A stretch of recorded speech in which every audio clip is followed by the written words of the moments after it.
Hello,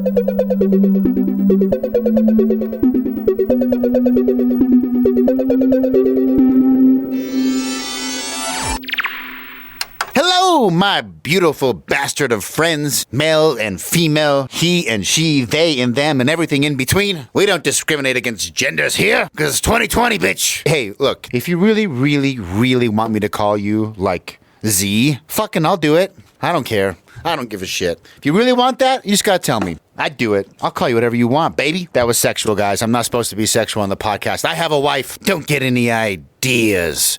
But what idea you should get is that this is the greatest gaming podcast on planet Earth, and it happens to be the one true gaming podcast. The only gaming podcast where you can be assured all the information is rock solid. Don't need to question it. Do not think for yourself. Just listen to me, because I talk to the gaming gods, Miyamoto the Father, Kojima the Son, and Carmack the Holy Ghost. We're homies, and they talk to me on a regular basis. They commanded me and appointed me out of all 7 billion people on planet Earth. I'm the most special, and I'm the one in charge of creating the one true gaming podcast and representing the gaming gods here on planet Earth, because they live in other planets. They got a bunch of planets. I mean, have you played the game Doom? The makers, the Anarchon, whatever, that's like one race. I think Miyamoto's that race. Kojima, he's fucking the race. Who knows? He's like pure energy manifested into a human body, kind of like Jesus. I mean, he is Kojima the Son. The point being is sit back, turn your brain off, and listen to me and my guest, who is the guest today? It's fucking Keb, my buddy Keb. Keb is a legitimate nomad. He is like a digital nomad, a new age nomad. Have you ever heard of Henry Rollins? If you haven't heard of Henry Rollins, check him out. He's got like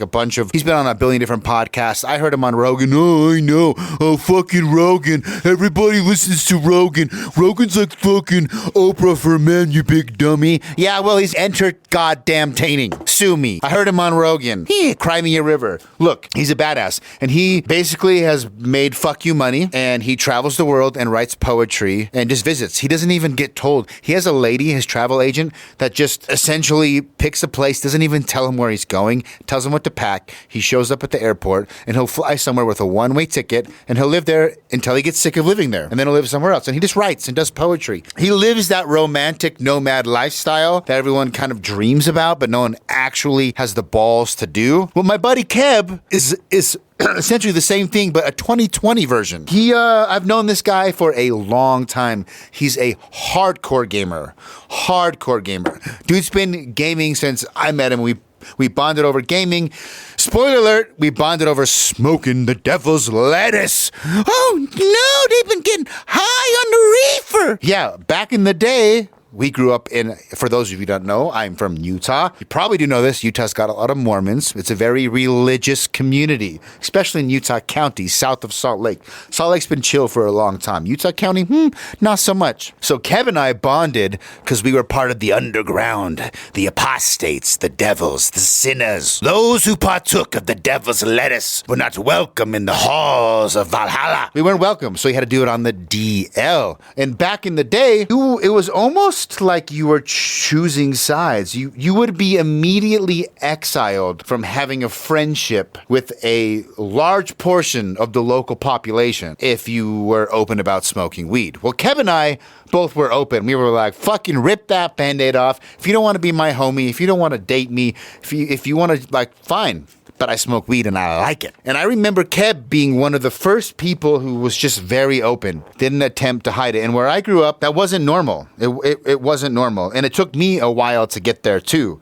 I definitely kept it on the DL, especially when I was a teenager. Shit, my parents would have beat my ass. Woo! Dad would have gotten that damn hose. By the time they found out I was too old and they couldn't really do shit about it. So yeah, I definitely played that game. I know what it's like to keep the smoking of the reefer on the DL. Well, Kev and I were both pretty open about it, but we bonded because once you were open about it, like I said, that meant somewhere between 30 to maybe upwards of 50% of the local population, whether you're college, no matter what party you went to, no matter whose house you went to, a lot of people were going to be not chill with you because a lot of people are extremely religious. So Kev and I bonded under shared persecution. We were outcasts. The women thought we were unclean. They would not touch our penises. You weren't supposed to be touching penises anyway. That's against the rules too. Anyway, I've been homies with Kev for a long time. I've known him for a long time. Super honest, super chill, super gamer. He has a fire Instagram. I will put, excuse me, speaking of smoking weed. Like I said last episode, I smoke too much reefer. Kev actually convinced me to stop smoking out of a pipe or combustion without any filtration. We didn't catch that whole conversation on the podcast. It was before the podcast started. We had like an hour conversation, which I wish we would have recorded because it was awesome. That's why it was an hour. But he talked a lot about why combustion is bad for you and why I should be smoking weed from a vape, or at least with some water filtration, which I did. After I recorded this podcast, I bought a new water pipe because, and it's better, but my lungs are still getting fucked up, and I gotta graduate. I think I'm gonna buy a Volcano. Woo! Yeah, Volcano. If you don't know, the Volcano is like the Rolls Royce of weed smoking. That baby is smooth as ice. Probably gonna snag one of those. Hey, where was I? Oh yeah, Keb is dope. Keb plays games. Keb smokes weed. And he just recently was diagnosed with cancer. Whew, that took a left turn fast. I bet you're like, fuck, why do my balls feel like they're in my heart? That's because it took a left turn. Keb's got cancer. Good news, though. Keb's cancer originally was a really bad diagnosis. Now the diagnosis is much better. He's probably going to be fine. And I'm fine today. And he talks about it. So, forewarning, we talk about cancer, and then we talk about video games. And then we talk about, like, conspiracy theories. Ooh, juicy conspiracy theories. Fair warning, you should not take anything that either of us, two bona fide old man potheads, seriously, because we don't know what the fuck we're talking about. But it's fun. It's fun to talk about shit you don't know about. We don't know what we're talking about, but we had a good time, and we are both ready for our robot overlords to turn our flesh meat bags into dust and to transcend this physical form and to upload our consciousness into the net and evolve into the next form of our being. Kebulator. Keb, ULTR. Make sure you give him a like. Make sure you give him a follow. He has a badass Instagram. His stories are legitimately entertaining. And as always, remember, share the good news of the gaming gospel. Don't be a dick. Tell people about the podcast and you'll be blessed. It's that simple. I say these things in the name of Miyamoto Father, Kojima the Son, and Carmack, the Holy Ghost. Enjoy the show. Amen.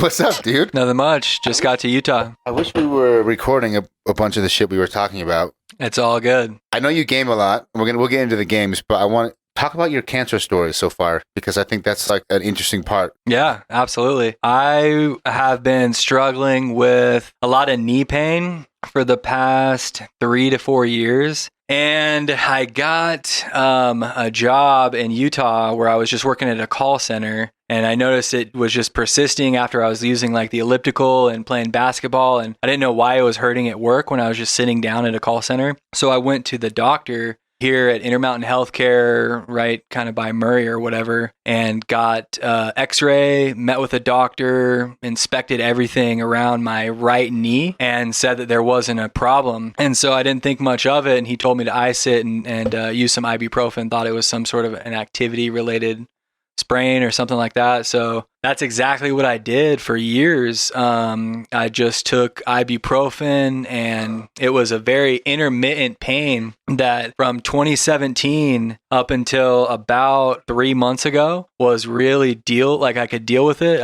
I thought it was some sort of in my head, I was just putting it off. I kept like giving myself excuses on why not to get it checked out again. Yeah. Because nothing happened the first time. And so I didn't really trust the medical industry a whole lot anyways, kind of just going rogue and traveling a lot. And so I didn't really check it out. But what ended up happening was I was in LA this summer doing sales, and I was longboarding on an electric longboard, and I was going like 40 miles an hour. Not 40. I was going like really, really fast. I was going probably like 25 to be honest. Yeah.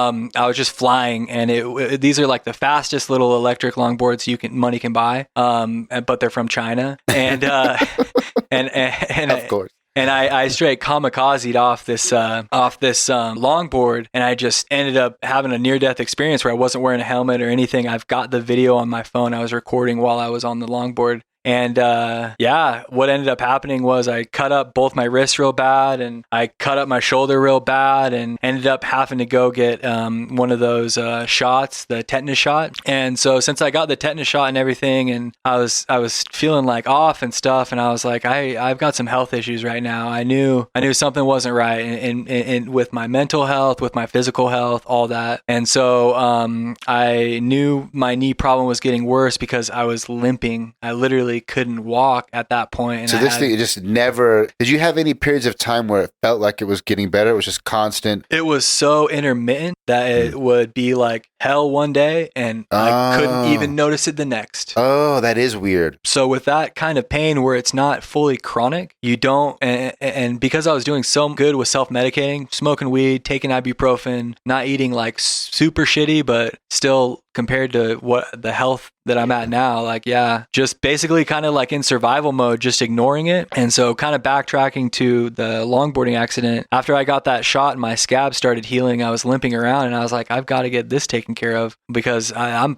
kind of falling apart here. Some stuff is messed up with me. And so I remember specifically going over to a doctor. I called around to a couple different orthopedic specialists and I found one in a town like 5 minutes away where I was at in LA, and I ended up getting an x-ray from this guy, and this x-ray pulled up as cancer right away. And he told me, hey, like, I know it's a Friday, but I'm just going to let you know that this looks like a tumor. This cloudy stuff right here on the x-ray, this looks like cancer. And that was when I was shook. The perfect way to describe it is that movie scene where the camera zooms out and the actress has that blank stare. That was just me, just kind of just like a deer in the headlights. Surreal. It's absolutely surreal.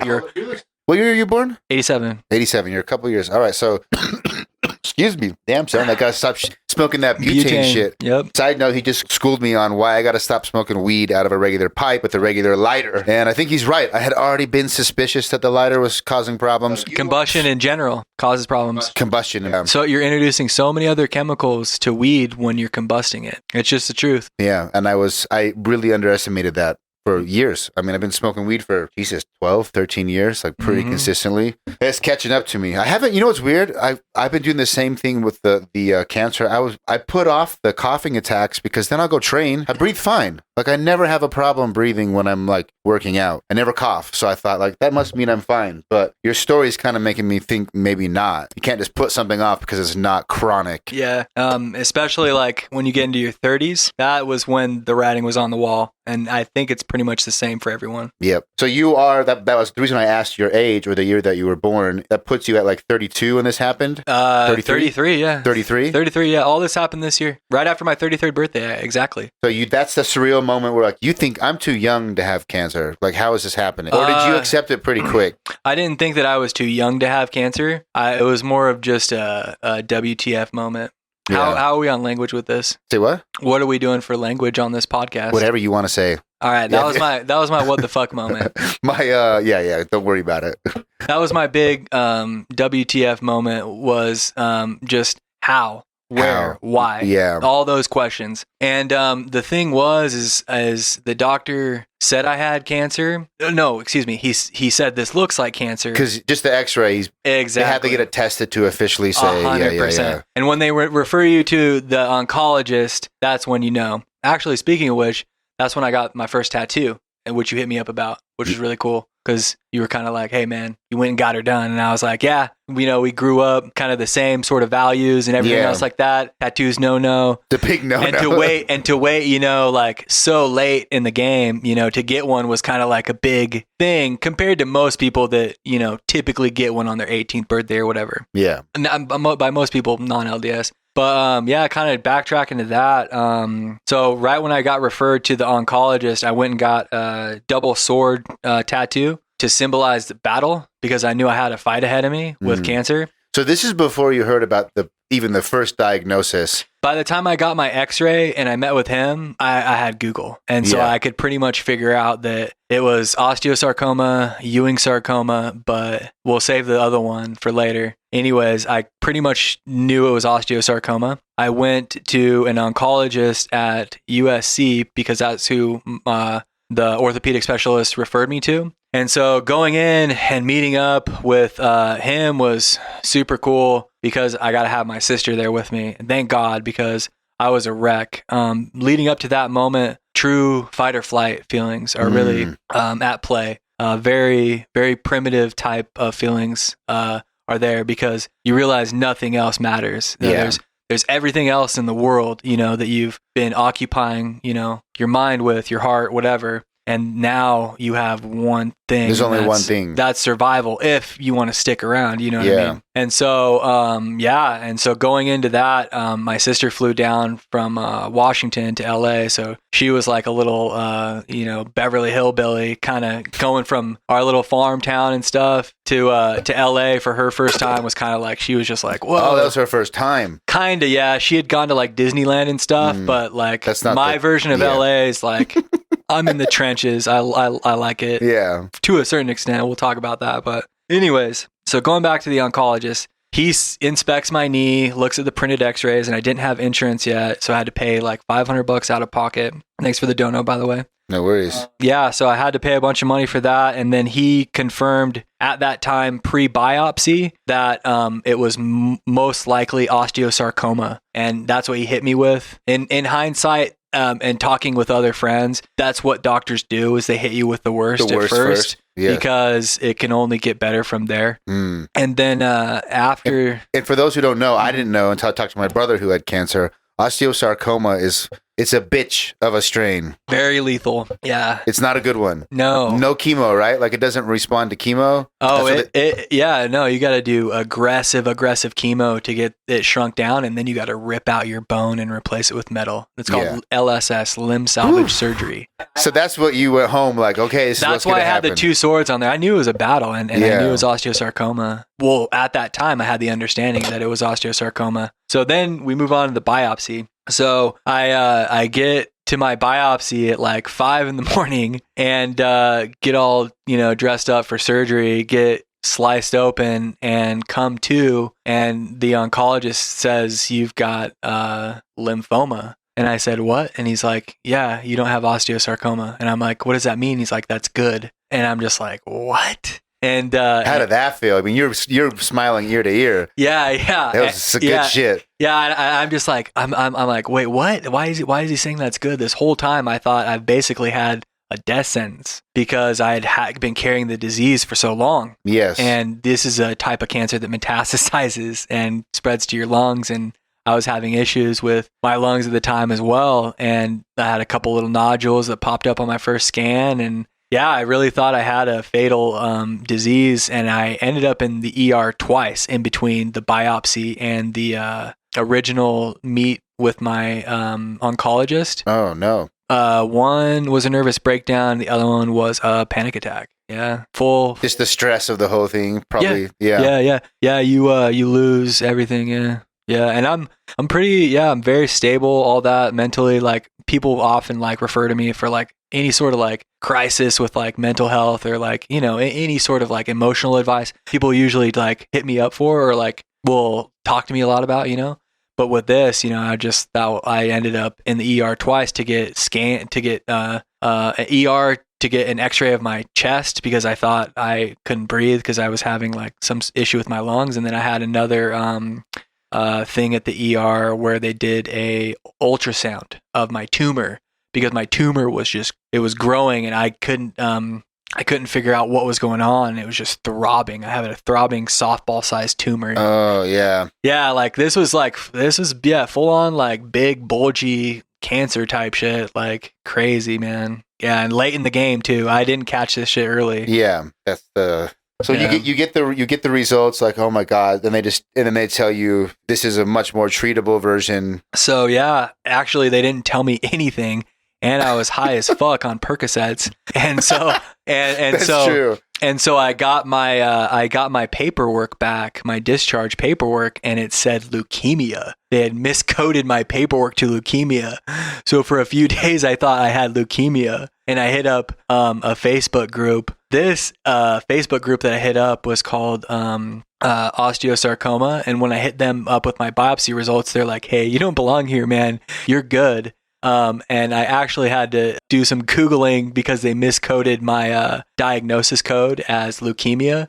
It was lymphoma. Yeah, instead of lymphoma. Yeah. When what I really had was the official diagnosis that I ended up with after my other doctor appointment, once I got my stitches out from the biopsy, was diffuse large B-cell lymphoma, primary lymphoma of bone, right distal femur. Damn, you rattle that off without a single slip up. Yep. You got it down. You've been telling people, friends and family. No, I don't. No. Oh, really? I'm impressed. I don't. I'm impressed. Everybody's honestly, my family's like shook around me. Like my sister comes down with my dad and they're expecting to like take care of me and stuff. And I'm like driving them around and shit. And like after chemo, I'm like taking off. Yeah. And that's what I kind of wanted to get in. So I liked what you were saying about all the things you did to prep your body for chemo so that you could handle it and recover from it. Because chemo is notorious for wiping people out. They're just feeling like shit. And you, as you mentioned today, you're up. I couldn't quite hear what's the time frame between your last treatment and today? I got chemo on Friday. Okay, you got chemo Friday. That was my 4th cycle, and it obviously gets... Just a few days later, and you're hiking a mountain. Yeah.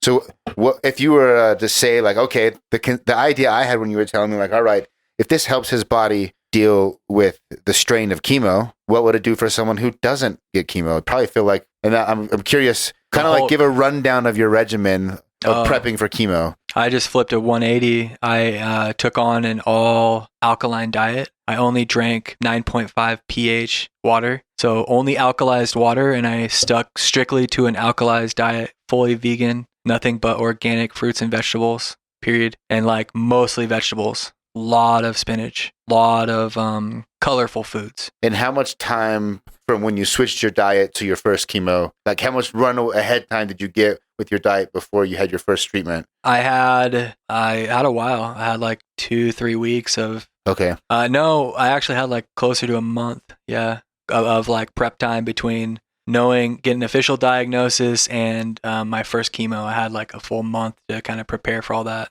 Nice. So you have that makes a month's a pretty solid run. Mm-hmm. Like when I switched like habits around, I feel usually good. Like if I can be consistent with a new, better habit when it comes to health, within a week you start to notice. I mean, I could see that. 32, good diet. You go into chemo. You had 4 treatments. How many more do you have? I have probably that at most they can give me 6. So I'm going to expect that. I'm going to expect the worst and just hope for the best. And that's what's happened so far. So yeah. But I've been cruising through these last couple of sessions of chemo. Actually, as we're talking right now, I'm wearing. What do those do? This is copper. There's no real way to explain this. It's basically like spandex for your hands. These gloves compress your veins where I get the chemo injection. So because of the compression in the copper, I don't have any sort of vein pain where a lot of chemo patients get neuropathy afterwards. I'm not having any issues. I didn't realize that so you're sitting, how long is a session? Well, with chemo, you've got 3 different ways to get your infusion. You've got a port where they do surgery and they connect something to your vein where you get it directly into your heart. And then they have a PICC line, where you get a PICC line right in your wrist. So they just hook it up right away without ever poking you. And then what I do is I just get an IV. So just like you would go to get hydrated, with an IV, same kind of thing, but a little bit bigger needle and obviously about $100,000 more dollars. Do you feel anything when you're in chemo? Like, do you have any sort of sensation when it's happening? Yeah. The only thing you really feel is at first they give me the Benadryl so that the drugs don't send me into like a bad allergic reaction. My first chemo was 8 hours because they want to make sure that my body doesn't freak out to the drugs. But the biggest one that you feel is the doxorubicin. That's AKA the Red Devil. If it's derived from mustard gas and it affects every cell in your body. And that's what attaches to the cancer and kills it. So you feel it in your knee when it's... You feel it going in. Yeah. Dang. And how could you try... There's no way probably to describe it. There's a sensation you can tell. Yeah, there's definitely a sensation. Definitely feels like poison entering your veins. There's no other way to put it. And the guy that's giving you the thing, he's wearing all sorts of protective material to protect himself from getting one drop of it on him while he's injecting it into you. So it's quite the paradigm. Yeah. Yeah. What have you been gaming? I know you've had time to game during this whole thing. Call of Duty. I'm still a COD head. I've played every video game growing up, but I've got to go with the big titles these days. And I really like watching a lot of Twitch players as well. I'm actually ran into the owner of Hunter Thieves, so one of the largest gaming organizations, co-owner Drake, Scooter Braun. I ran into Nate Shot in LA on my birthday last summer. And I've just been playing Warzone and watching a lot of him stream, and that's pretty much it. It's weird because we both grew up being video game nerds. We went totally different directions. Yeah. And when you talk about that, I'm like that old man that I don't understand the appeal of watching. I guess Warzone is like a sport, right? It's a skill based, so it's like watching a sport. That's what you find entertaining. Oh yeah. With Warzone, I like watching play styles. So I like watching a lot of FaZe Clan members.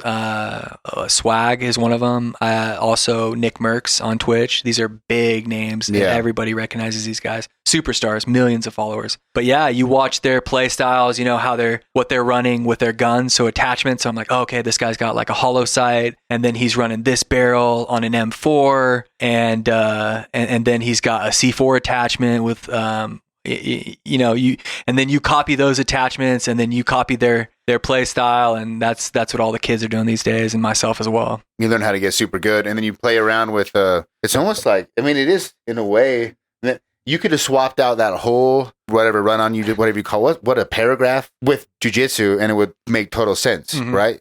You roll with a bunch of people who are really good, and you take a little bit from this guy, you take a little bit from that guy, and you just, those are and that I could see that. That makes sense. Watching someone play a competitive game, I still can't wrap my mind around why you would watch someone play a single. I guess to save time, if you want to see how a game plays, you don't want to spend the time to play it. I don't know. It's a whole world. It's that whole streaming world, that Twitch. I know it's huge, and I feel like I'm just this old man being left behind. Oh yeah, I'm definitely running with the kids, man. That's why I like you. You stay hip, dude. I all the guys that I play with are all my coworkers and stuff that are a lot younger, and they are crackheads in every sense of the word. These kids just pound Adderall and play Warzone for days, and they also play S&D, Search and Destroy. Search and Destroy is the most popular mode for shit talking, and there's never an empty lobby on any COD game. It's just insane how the COD culture has evolved from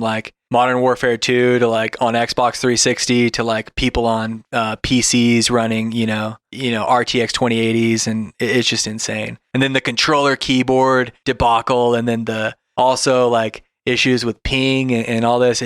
There's been so many things that have been introduced into COD and into the game, where it used to be so simple and so pure, where it's just now just its own entity. So you're saying that the game has evolved into really a different game? Call of Duty, yeah. It went from the good old days where everybody talks about the Modern Warfare 2 days. That's the only one I've played, which is awesome. Iconic. Yeah. That game, first off, single player campaign was perfection. Do the ghillie suit level?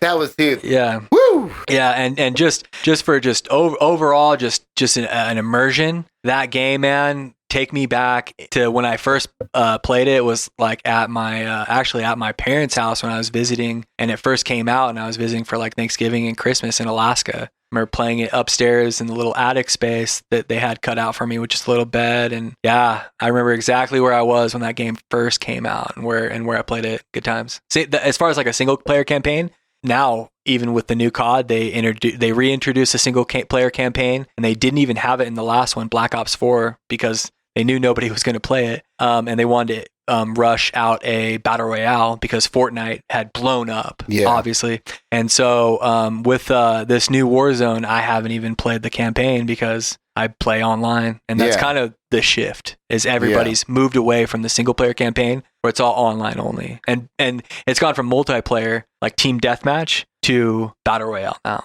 and it'll be battle royale for a while. You think it's going to stay? I know it's going to stay. Yeah, the battle royale formula seems to be it's going to be around. Yeah, people aren't going to get sick of this for a while. Nope, it's pretty damn fun. It is, and now they got Cold War coming out. Now they have new consoles out. That's true. It's the best time to talk about video games. And nobody can get the Xbox Series X, but like it seems everyone I've been talking to is like they're sold out everywhere. All you the can't get them. all the celebs are getting them. Yeah, that makes sense. Yeah. When you grew up, you said so partly in Alaska, partly in Hanford, right? Oh yeah. So as far as growing up, I was born in Washington State. 87. Pasco, Washington. I say Pasco, Washington because also my favorite author and my favorite movie came from this dude. I want you to guess what this movie derived from this book and who this dude is. From Washington? Mm-hmm. We were born in the exact same city. God, and it's a movie and a book? Yep. And it's my favorite. The Washington clue that does nothing for me. I don't know anyone from Washington. Like Think cult classic. Cult classic? Think 99. Fight Club. Nailed it. Woo! Chuck Palahniuk is actually from Pasco, Washington, and that's the craziest thing to me is knowing that I was born in the same place as the author of Fight Club, and it ended up being my favorite movie later on in life, and I didn't even make the connection until way later. Pretty cool though. I'm from Pasco, Washington, which is across the river from the Hanford nuclear facility that was put up as a Superfund site back in the 40s to produce the first atomic bombs that we dropped on Nagasaki and Hiroshima. What better day to talk about this than Veterans Day? Oh, it is Veterans Day. Yeah. So I grew up across the river from that site, and that could play a role in how I got cancer because my neighbor, also from that same rural area, got diagnosed within 3 days of me, and we were kind of chatting, and there's a cluster of other folks that have been affected in the area. EPA is well aware. I've talked on the phone to EPA about it too, and they because I didn't get osteosarcoma, that's not a road I'm really going down anymore because of it's not really that big of a deal anymore. Yeah. So you were born in 87. Was your first console the NES? So I would borrow the NES and I would borrow the SNES from my cousins. Ooh. So how often were you getting time to play as a kid? Oh, I would borrow every month or something? I would borrow theirs, and then I would also get, let me think, from my friend Brad. He was like my neighbor. I would get his SNES to borrow, and this was, let me think, when I was like 12 ish. No. This would have been when I was like way younger. I just hit a fat dab a little earlier. But I my first official, I guess, before you could call it a console, was the Game Gear, dude. I had my cousin's old Game Gear as a hand-me-down that my parents got me for Christmas. I'm trying to guess my age, bro. I think I was like maybe closer to like 9 or 10. Okay. Yeah. Dude, I had a Game Gear too, and they weren't near as popular as the Game Boy. Oh, Sucker bro. took 6 AA's, 3 on each side. Battery lasted like 30 minutes probably, but full color. You could see in the car if the sunlight, you could still see your game. It was the shit. I had the TV add-on too. Nice. I had that antenna whipped out, and I would like be on the bus, and I would tune in to like a television show while I was riding the bus. Yeah. And like I would have the Game Gear, the 6 batteries. I had backup batteries in my backpack. So my first official console was the Sega Game Gear, and then I got the PlayStation right when it came out, and this was 5th grade. That's my number one cost. Like for me, the PlayStation 1 is the golden era. And that's what I want to get into. Yeah. This was an interesting time because in 5th grade, you had the N64 and you had the PlayStation. And you kind of knew the PlayStation was like more for the teenager. Yes. And then the N64 was kind of, for the kid. And so being a 5th grader, I had a decision to make.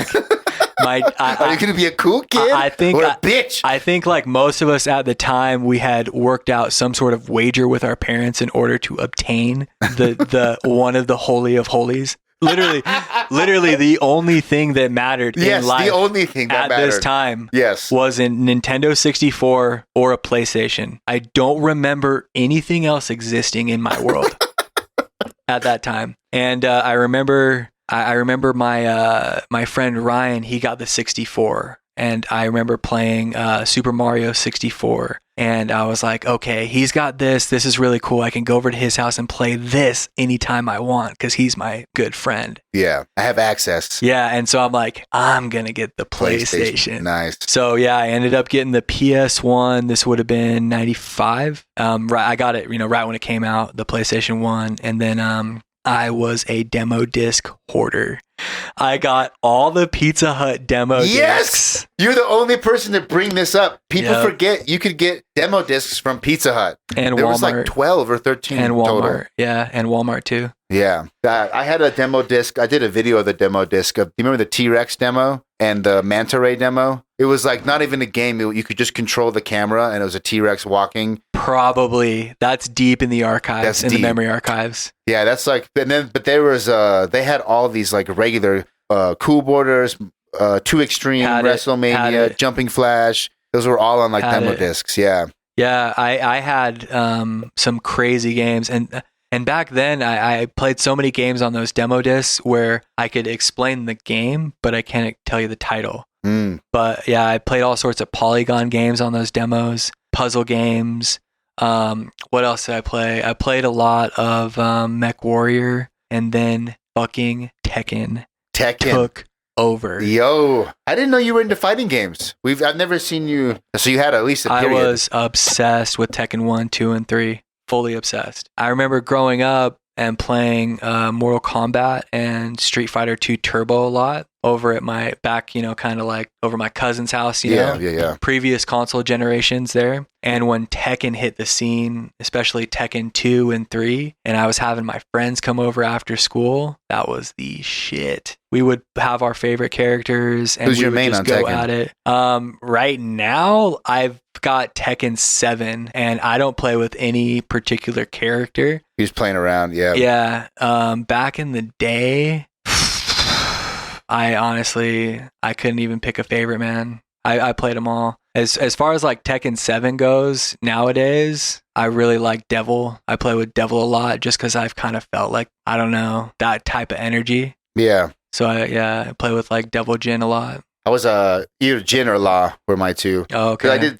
I did Tekken 1 a little bit, but I got into Tekken Tag Tournament 2 on the PS2. Like that was the first Tekken I put a lot of hours in. But then I went back and played. I remember Tekken on PS1 being like a pretty decent arcade port. Like you would see it in the arcade, and the PS1 version was like pretty close. Mm-hmm. Yeah, Tekken. Yoshimitsu gets an honorable mention. Yeah, Yoshimitsu's, and he's like his character design changes quite a bit. He's like a character they take a lot of different routes. I do. When I first saw him, I remember being like, okay, I've never seen something like that before. Like his movements, his moves, like his helicopter spin move, he'll like stomp people with his butt. Like he did a bunch of weird shit that at the time I remember like, yeah, okay, yeah, this is something new. This is something dope. Yeah, Tekken in the arcades. Did you do a lot of arcade gaming? Yeah, I played a lot of Time Crisis. Our local mall had a dope arcade. It was the fucking shit. And I'd end up at that arcade all the time, and I would be on Time Crisis. That was the only thing I would play. That and I think back then it was like Marvel vs. Capcom. Yep. Yeah. Marvel vs. Capcom 2 is probably my favorite fighting game. Maybe besides Smash, which people sometimes shit about, but Smash is addictive. Do you play Smash? My little brother, he's good at Smash, but remember with Nintendo, I only dip into Nintendo stuff because I grew up with a Game Gear and I grew up with a PlayStation. Nintendo stuff that I've only dipped into, but at the same time, like I was just,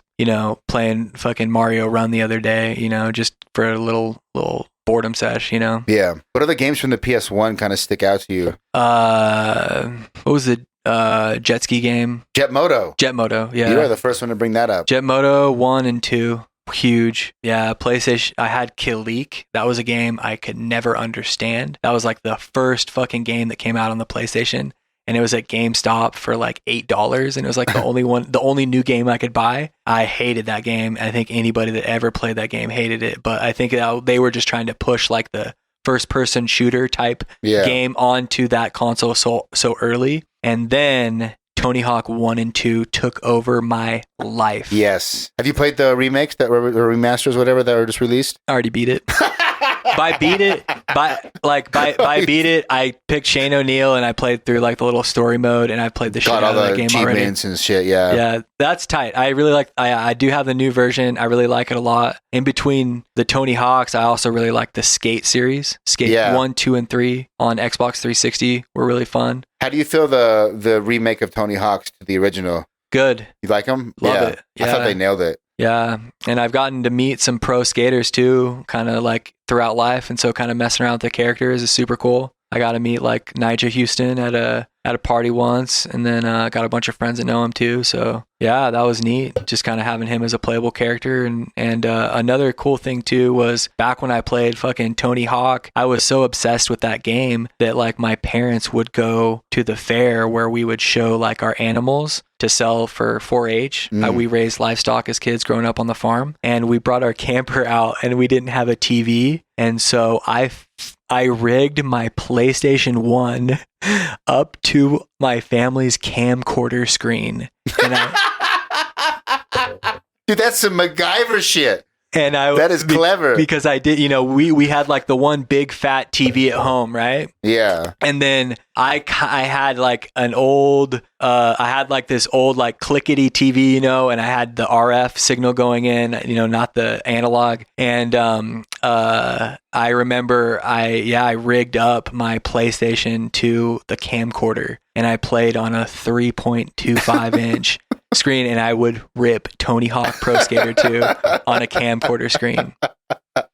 Yeah. Oh, that is hilarious. Yeah. That makes sense because those old camcorders, the flip part, it would have the RCA inputs. Yep. Yeah, that makes total sense. Yep. I actually had to have a VCR too to make it work. Yeah, as I had to go. I had to go through a VCR to the camcorder and through the PlayStation. You lucked out that the needed cords and peripherals were available. Yeah.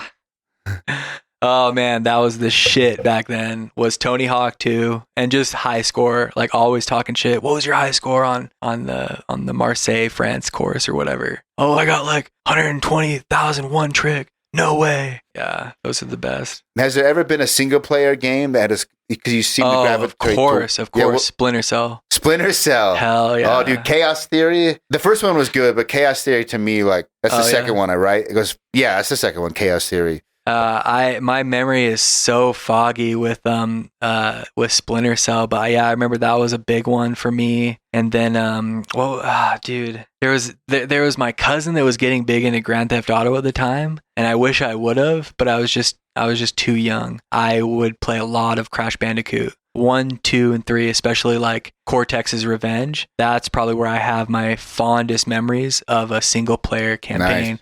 Was like Crash Bandicoot 2 and then Crash Bandicoot 3. I just remember just grinding through that, getting every bonus, every level. Yeah, those are my favorite, style of games were the Crash Bandicoots. I never really got into the Marios as much as most kids did. What'd you do after PS1, PS2? Yeah, PS2. Yeah, I got the PS2 and when I moved up to Alaska from Washington State when I was 14. Yeah. When I was 14, I moved from Washington up to Alaska because my dad was a farmer and he got a good deal on a dairy farm up there. And that's kind of what we did in Washington. He actually owned a store, like a big retail store too. But we dropped all that and moved out to a dairy farm in Washington. And that was when I got my PS2 and, collection of the DVDs too. Started getting crazy, watching The Matrix every other day. Oh my God! I just talked about this on my last episode. For me, my cherry popping moment on the PS2 was watching The Matrix. A lot of us, yeah. Yeah, it was the perfect. It was the two of like my video game console can now play movies, and this is also the most mind blowing movie. And we're 14. And we're 14. Yeah. Yeah, and it was. I remember watching The Matrix on a PS2, being like, we've made it. Yeah. We've made it. Yeah. There's nowhere else we can go from here. Yeah. It was the best movie to watch. Yes. Because it had the best action, best scenes, and it was a DVD, so it was the sharpest image. Yeah. Yeah. That was the shit. Yeah, the PS2 is still the greatest selling console of all time. Yep. Oh yeah. And it was the perfect timing of also being a DVD player when that was coming out, and so many people I knew didn't even play games and bought it because it was a good deal on a DVD player. Yep. And if I ever want to play a game, I guess we can play games on it too. That was the uncle's excuse. That was what all the old guys were saying they were getting it for. Honey, we need a DVD player. And then a lot of them would just use it for the DVD though. But I remember getting into PlayStation, Final Fantasy X, right? 10, yeah. Where they had the Blitzball or whatever. Yeah. I got way in. So Final Fantasy X, I was way into that. And then I was also way into, this is where this was I kind of got lost earlier when you asked me the Tekken question. I have chemo brain and I'm highly medicated with marijuana. And so like when it comes to like PlayStation 2 games, it's like, dude, there's so many. You can't I'm just pick trying one. to pick out automatically, Final Fantasy X obviously sticks out because that campaign was unreal. And then I wish I was too young for Final Fantasy VII, but my cousin made it a big deal on PlayStation 1 with his, pile of discs for Final Fantasy VII that like this was the shit. But I was so young I couldn't get into it then. I had to have the more ADD style games like Tekken and Tony Hawk. But yeah. Okay, Final Fantasy X and then Baldur's Gate 2. Really? Fuck yeah. I would have never guessed you would have got into a Baldur's Gate. Fuck yeah. Hell yeah. I mean, you just got cooler in my book. You were already cool, but way before Baldur's Gate, I was fucking around with Diablo 2 on my Toshiba laptop. So aside from consoles, I've been building computers since I was 6. Yeah, like I had Apple IIs torn apart as a toddler. And yeah, I've always been obsessed with computers. And I had an uncle that worked for Hewlett Packard at the time. So I had unlimited resources to tap into. Damn. Yeah. My uncle worked for Hewlett Packard and I was a kid, dude, and I got an old Toshiba laptop and he put a new hard drive in it and it was off to the races. I was running emulators in elementary school. Hell yeah. I didn't even get into PCs till I was not elementary school, middle school. Sorry. I'm not that cool. The technology wasn't there. Yeah, once I made the switch and I started, really what sold me, I mean, I like gaming on the PC, but emulators. Yep. Like that is the most convenient and most, like the best experiences because, like, for example, GoldenEye on the 64, everyone talks, it's awesome. Try to go play GoldenEye on the 64 right now on a 64. Miserable. You can't. No. You can't even function. But there's mods for the 64 emulator and it controls and plays like a modern shooter and makes the campaign super easy because but you can play N64 multiplayer on a modded PC, like with it's like you can't get those experiences anywhere but the PC. Well, our dopamine levels have been fucked up by technology. Yeah. Where we grew up with platformers and now we have all this sensory overload, especially with these new graphics cards. Like, so hard to get that nostalgia and the satisfaction of playing a good game these days because of how dopamine jacks you up with these new games, man. Like, I get such a rush in like a Warzone tournament, or not a Warzone tournament, but like a Warzone like top 5, scenario where like I try to pick up like a Game Boy like I did earlier today and just beat like the first level on Wario, and it's like, oh man, this is too difficult. Like, I'm not getting the dopamine hit of like, planes flying over me, grenades getting tossed at me, all that other shit. It's weird how that plays a big role. So you're saying that like the stimulus of these battle royale new games make it hard for you to enjoy other games. Impossible. I can't go back and play any of the nostalgic games I grew up in. I've tried and I can't get into them because they don't give me the dopamine hit. Yeah. Interesting. Yeah. I wonder if I've tried a few battle royales. They just didn't stick. Yeah. I play almost all, it's weird. I have a $3,000 PC, but I play indie games and retro games. You're just like my cousin. Like, I think it's one of those things where people love the nostalgia and the puzzle and all that. And then you got people like me that are just crackheads. And I play video games to get into it, get lost, where I can't get lost playing Zelda. Or at least, not even the new Zelda. I even got the Wii U emulator with the new Zelda. And I tried to play that and it wasn't enough. Too much texting or the text and everything. Can't do it anymore. It's a slow game. Yeah, I had fun with that new, what's the new one called? The Hyrule Warriors? No, before that one. Breath of the Wild? Yeah, Breath of the Wild. That's the one I was playing on my Wii U emulator last summer. And I mean, it was a beautiful game. And I've played the other Zeldas, ever since Ocarina of Time. Not the earlier ones because I was playing Pokemon. Oh, shit. We didn't talk about Pokemon. We totally Pokemon. fucking skipped over fucking Pokemon, dude. Pokemon was... I gotta take a dab hit for this one, bro. Hit it. I'm gonna take a sip. I was obsessed with Pokemon. Yeah, fully obsessed. So when I had my PlayStation 1, I also had a Game Boy Color with Pokemon Red. And I played the shit out of Pokemon. And I had every card in the first 3 sets with a buddy of mine that was my neighbor when we were in middle school, we were the first ones in our entire middle school to get every motherfucking Pokemon card. That's a life. We had to lie, we had to cheat, we had to steal, but we got them motherfuckers collectively. And we carried around that binder like it was a brick of motherfucking gold. I wish people could see your expression. There was like no sarcasm. You were legit Zero. Like, this is an OG accomplishment, motherfucker. Yeah, this is what I did. Bro, I ripped open a pack and got a hollow Charizard. And my pubic region hadn't really activated yet, but goddamn, that was the moment, bro. That was the fucking ecstasy right there. When I pulled out that Charizard, my parents also worked at the mall and ran a little gift shop in a kiosk, and they had another kiosk where it was all about trading the Pokemon cards and stuff.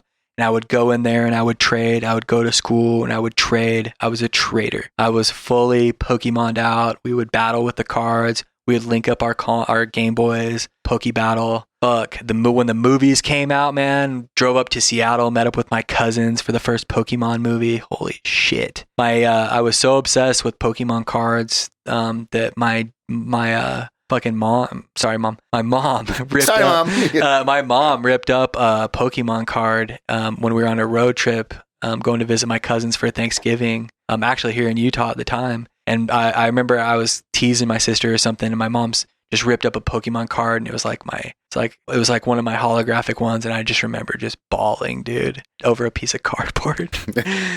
But to you, that was, I mean, she could, yeah. Yeah. It's the end of the world. The only other thing in life that has ever compared to the Pokemon cards were the Star Wars Pepsi cans when episode 1 came out. I vaguely do remember I got that. every one of them motherfuckers too, including the Golden Yoda. Rare as fuck. You still have them? Way. No way, dude.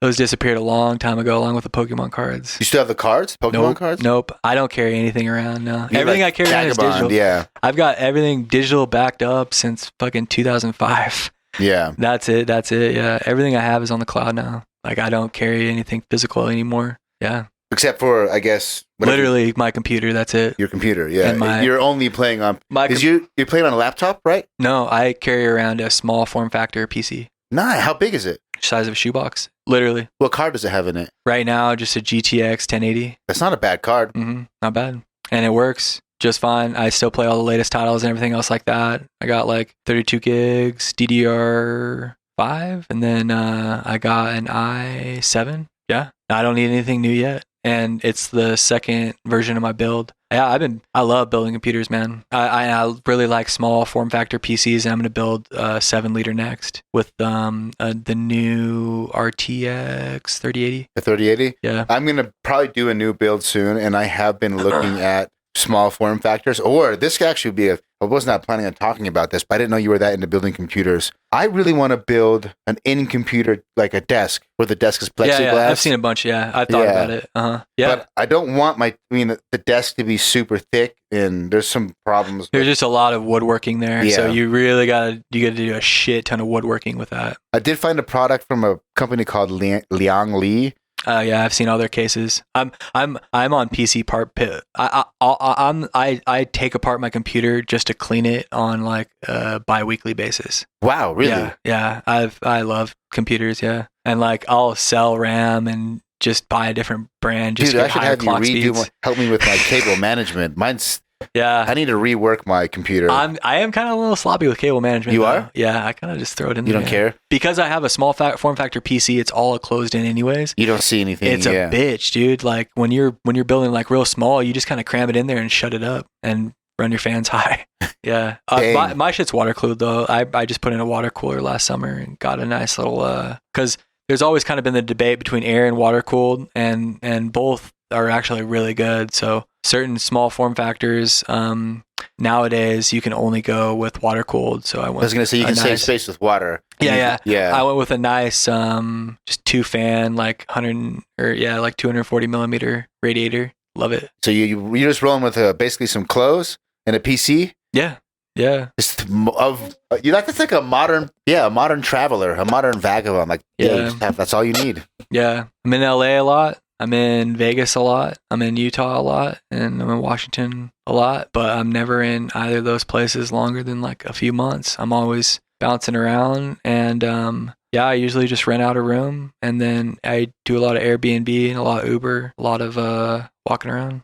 And are you selling like the whole time? I sell a lot, yeah, and I make good money there. And I'm just super frugal when it comes to. I'm big time like life hacker, so like I have like 20 different Google Voice numbers for different promos, and I have like 20 different prepaid credit cards for different promos. I have like 20 different things to take advantage of like one-time use promo codes for like Uber, Lyft, all that, because you can always get a new Google Voice number. You can always get a new email number, and a lot of people don't do it. Music services, Spotify, Apple Music, they're always going to offer you 3 free months. I've had Spotify, Apple Music, Amazon Music for the past 6, 7, 8 years, and I've never paid for it. So you every 3 months you're swapping out the details? Different email, different prepaid credit card, debit card, yeah. And how much like hassle is that? I just got to do it once every 3 months with Apple Music, but because it's tied to your Apple ID, I do it a lot with Spotify when they had it going on back in the day, and then Amazon Music also does it too. 1 month trials. But yeah, I just bounce around and I never pay for it. It's weird, but if you look back, it saved me thousands of dollars. Yeah. So yeah, I'm a big time life hacker though. When it comes to stuff like that, you've got your coupon ladies, and then you've got me with like what other tricks are up your sleeve? Shoot, man, I don't know. I have to say, when it comes to like my cell phone, I always have like an unlocked phone, and I never get like the newest one. And I always buy it refurbished. And because I have an unlocked phone, I switch carriers all the time. And when I'm done working, I take the SIM out of my iPad and I put it in my iPhone, and I just do iMessage. And I run a Google Voice number for all my phone calls, and I never pay for service. So I haven't paid for phone service since I got the iPhone in like 2008, and I had like an AT&T plan. And then ever since like 2010, I've never paid a cell phone bill. So because you just always work off Wi-Fi. I use the SIM card, and I use a Google Voice number, and I don't need cell phone service. I just use the data. The SIM, I don't understand how the SIM people can call you your Google Voice number, and it'll connect to your SIM card and ring your phone. Yeah. So yeah, with Google Voice, it'll ring your phone. Yeah, and you can just have data. You don't need an actual phone service like voice. But how does the phone have signal and service? Data, LTE. Yeah. Oh, so you pay for the Google Voice data? No, I use the data from my iPad SIM card that I throw into my phone, and then I just use Google Voice. Oh, and that is a phone, basically a phone emulator. But you are paying for the iPad SIM card. No, because I get that free from work. Oh, so I take the. Someone is paying for that. Yeah, the company. Yeah. Yeah. I was trying to figure out like, how are you getting without no data? Like who? Oh yeah, it's just no voice. Like I can't make a regular phone call with the iPhone, but I can make it on Google Voice. Yeah. Okay. Yeah. That makes sense. There have been a couple emergency situations where I've gotten like a track phone SIM card at Walmart. But yeah, like I listen to people paying their cell phone bill, their internet bill, and everything, and I'm just like, wow, yeah, I've never paid for any of that. I'm very, very frugal. Very frugal. All my money goes to weed and travel. And food. That's the way to live. Yeah. So yeah, that makes sense because for the people who don't do sales, they're giving you an iPad that has like data on the neighborhood and checking credit and all that stuff. Mm-hmm. So yeah, and then you're using that same SIM card on an unlock. That makes sense now. Yep, and both my Apple accounts are on each one, and so they're interchangeable. So I have my iPad, I can get phone calls on that, all that jazz, and then I only need to carry one device on me anytime. And I want to talk a little about devices too with cancer. So these suckers are radioactive, and my brother thinks that his hip cancer came from his phone. He's correct, and that's why I got my cancer in my right leg, is because I used to run an EMF signal as a hotspot on my phone all the time, out of my pocket to like play on my computer, and I learned how bad that was. So you think penetrates the skin. It's a combination of growing up by the... Oh, yeah. Growing up in a farm around a lot of diesel fumes, around a lot of welding. I grew up welding too, and I did pest control for a little bit with a friend. So I had all sorts of toxins in my body, and all cancer is just all that zipped up in one place, and I just got a crazy version of it. But when it comes to cell phones and cancer, yeah, it's... Do you think there's going to... I know. I think over time, it's going to be common knowledge. Like, there'll be enough cases and enough people who've put it... It'll just... Oh, yeah. The fact that I got cancer in my in my right leg, and that's where my cell phone is all the time. It's no surprise whatsoever. And there's so much. Your phone's a radioactive device. Yeah, it's emitting radiation that's going to confuse your cells. Yeah. Yeah. I actually don't, because I spend most of I'm frugal like you in the sense where other than training jiu-jitsu, I sit here. Yeah. I don't drive anywhere. Yeah. Everything is from home. Yeah. And my phone's usually not in my pocket. How far away do you think your phone has to be? Like, how strong is that? So when you're turning on a hotspot on your cell phone, like I would do a lot, because, I'm in hotels and stuff and bad Wi-Fi. And so I have my phone in my pocket, just turn on my hotspot so I can play like Call of Duty or whatever. And that's emitting an EMF signal that's very strong. So what do you think about a regular Wi-Fi router? Does the same thing?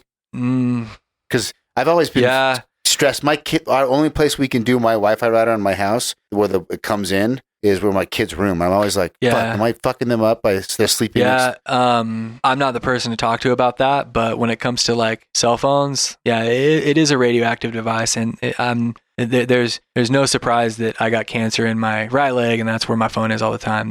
It's pretty obvious that my phone definitely helped, along with the diesel fumes, along with the pest control, along with growing up in the most toxic environment in the Western Hemisphere. Literally. Yeah. Those tanks are leaking too, where they stored all the plutonium nuclear waste. Those tanks are actually leaking. There's been tons of lab reports and stuff about how bad the area is, but there's a $50 billion cleanup effort right now going on. It's the country, America's largest environmental project right now. It's the Hanford nuclear site. Doesn't surprise me. Yeah.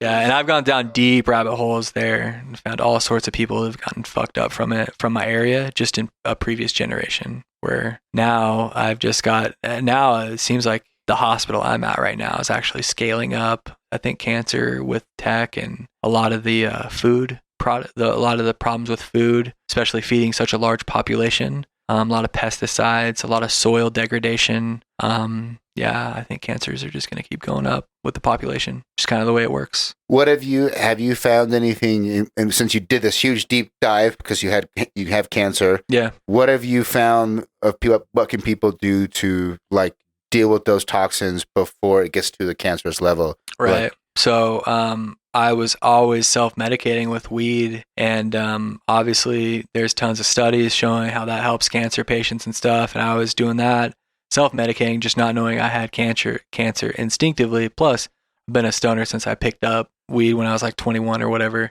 22 right after the mission. But when it comes to weed, I picked up this stuff called RSO, Rick Simpson oil, and it's a combination of 4 different strains. It comes in a 1 gram syringe, and I originally picked it up in Vegas and was just putting it on my tongue, and then I would even rub it on my tumor, and I just get really blasted there, and then I really started getting heavy with edibles, and I was actually smoking a ton, and then I noticed I had some lung issues, and that's when I just did a full 180 when it comes to smoking, and switched to, if I did smoke, I would only smoke with hemp wick, and just took over a real healthy lifestyle, understanding my relationship with the plant at the time and how to use it to my benefit rather than as a recreational user. I had to switch to a medicinal user, Yeah. With the Rick Simpson oil, I like I said, I rub it on my tumor, and then when my syringe would run out, I'd even take the syringe and stick it up my butt and put a little bit there and take it anally,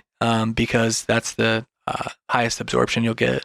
And it's not too corny to talk about because it works. And I'm out here feeling like a normal ass person when I'm in the heaviest amount of chemo and going through cancer and all that. How much time in between chemo sessions? 3 weeks. Okay, so your 4th session, 3 weeks in between each one? Mm-hmm. Dang, and you're feeling fine. And I'm fine today. I feel like decent. $1 million. Like $1 million? No, not even decent. No, I feel great. Feel fantastic. How does your knee feel? Fantastic. Yeah, I feel like cured. I know it's kind of still in there though. I know there's some bad cells still floating around, and I know I got to zap them. So yeah, I might have 1 or 2 more chemo infusions and then some radiation therapy, and that'll be a wrap. I don't expect this shit to come back because I've done a full 180 when it comes to health as well. Very conscious of what I eat, very conscious of where things are sourced. I teamed up with an Iranian scientist. Guy's name is Shervin, runs a high vibe tribe where it's all holistic living, no bullshit, no fucking essential oils or none of that MLM type social media hype bullshit. It's all like liposomal, bioavailable, deep, deep cellular level, supplements that have just changed the game for me. The thing that we were talking about earlier that I'll go ahead and revisit was the Shilajit, which was originally a gift from the monks in Bhutan, where it's actually a combination of gold and silver nanoparticles mixed with 70-year-old plant resin that you mix with hot water and sip like tea that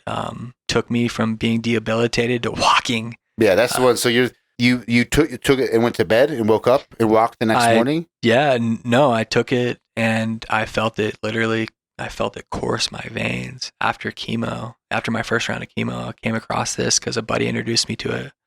Coworker. And I remember right after I took that, I was able to get up and start walk when I had to have a cane prior. Damn. Yeah. And now cane free, crutch free. I was completely debilitated with my disease. It progressed to where I had crutches and I was completely debilitated. Are you going to keep taking that? I just ran out. I got to get some more. Say what?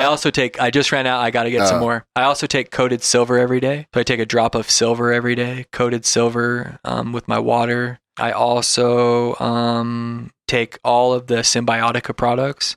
So I take like a D3, K2, CoQ10. All these are micelle technology, liposomal. So they're processed differently in your body than traditional supplements in pill form or capsule form. And they work through your liver. And it's stuff that I just got introduced to right when I started chemo. And it makes the whole thing balance out where I was dying of cancer and now I'm getting the best supplements in the world and I'm exercising every day when I was literally like on my deathbed prior. Damn, dude. Yeah. Real shit. Yeah. Real shit. So how long from the day you did the 180 till now, today? I depend on my phone for so much, man. So I archive everything. Ever since Snapchat came out, I had everything archived as far as videos go. And then with Instagram and their stories, I got everything archived. So let me check. My turnaround date when I discovered Symbiotica would have been August. No, it would have been September. So it would have been just a couple months ago when I did a full 180 from my first chemo where I was dying until late August, early September was when I did a full 180 with health. Just now I look at where the meat's coming from, where everything's sourced. Instead of taking fish oil, I'll take Icelandic algae oil, where that's actually the source of all plant life, that phytoplankton. Yeah. So crazy stuff. I get down to everything deep on a cellular level. Started grounding. I got very, very into grounding, plugging into Earth's electromagnetosphere, freeing all my bodies, getting rid of all those free radicals, all that inflammation, plugging into the earth. I got a grounding mat, plug it into the ground, put my bare feet on the conductive pad. And there's a whole documentary called The Earthing Movement. That's why as kids, we grew up with, going outside barefoot because instinctually we want to connect to the earth. I've wondered, maybe there is something because I remember as a kid always preferring bare feet. It felt better. Yeah. My mom would get pissed at me and be like, but it feels better. Bare feet feels better. When rubber was introduced to shoes, that's when we disconnected from the earth. That's when we started having problems with inflammation. And it's a real thing. Science backed. I'd have to look at it because I don't know anything about it, but it kind of seems based on my experience of just always having the sense that barefoot feels better. Yeah. We just grow up, getting used to shoes and having the comfort of the rubber in between the road. And we lose all the benefits of connecting to the Earth's electromagnetosphere with grounding. All you got to do is get on eBay, get a $20 grounding mat, plug into that sucker for 30 minutes a day, and you'll notice a different feeling when you plug into that. Huh. I'll have to have you send me a bunch of links to all this shit. We're electric, man. We're electric. When you go out to the ocean and those waves come crashing in at 10 hertz. When you take that in, that does so much.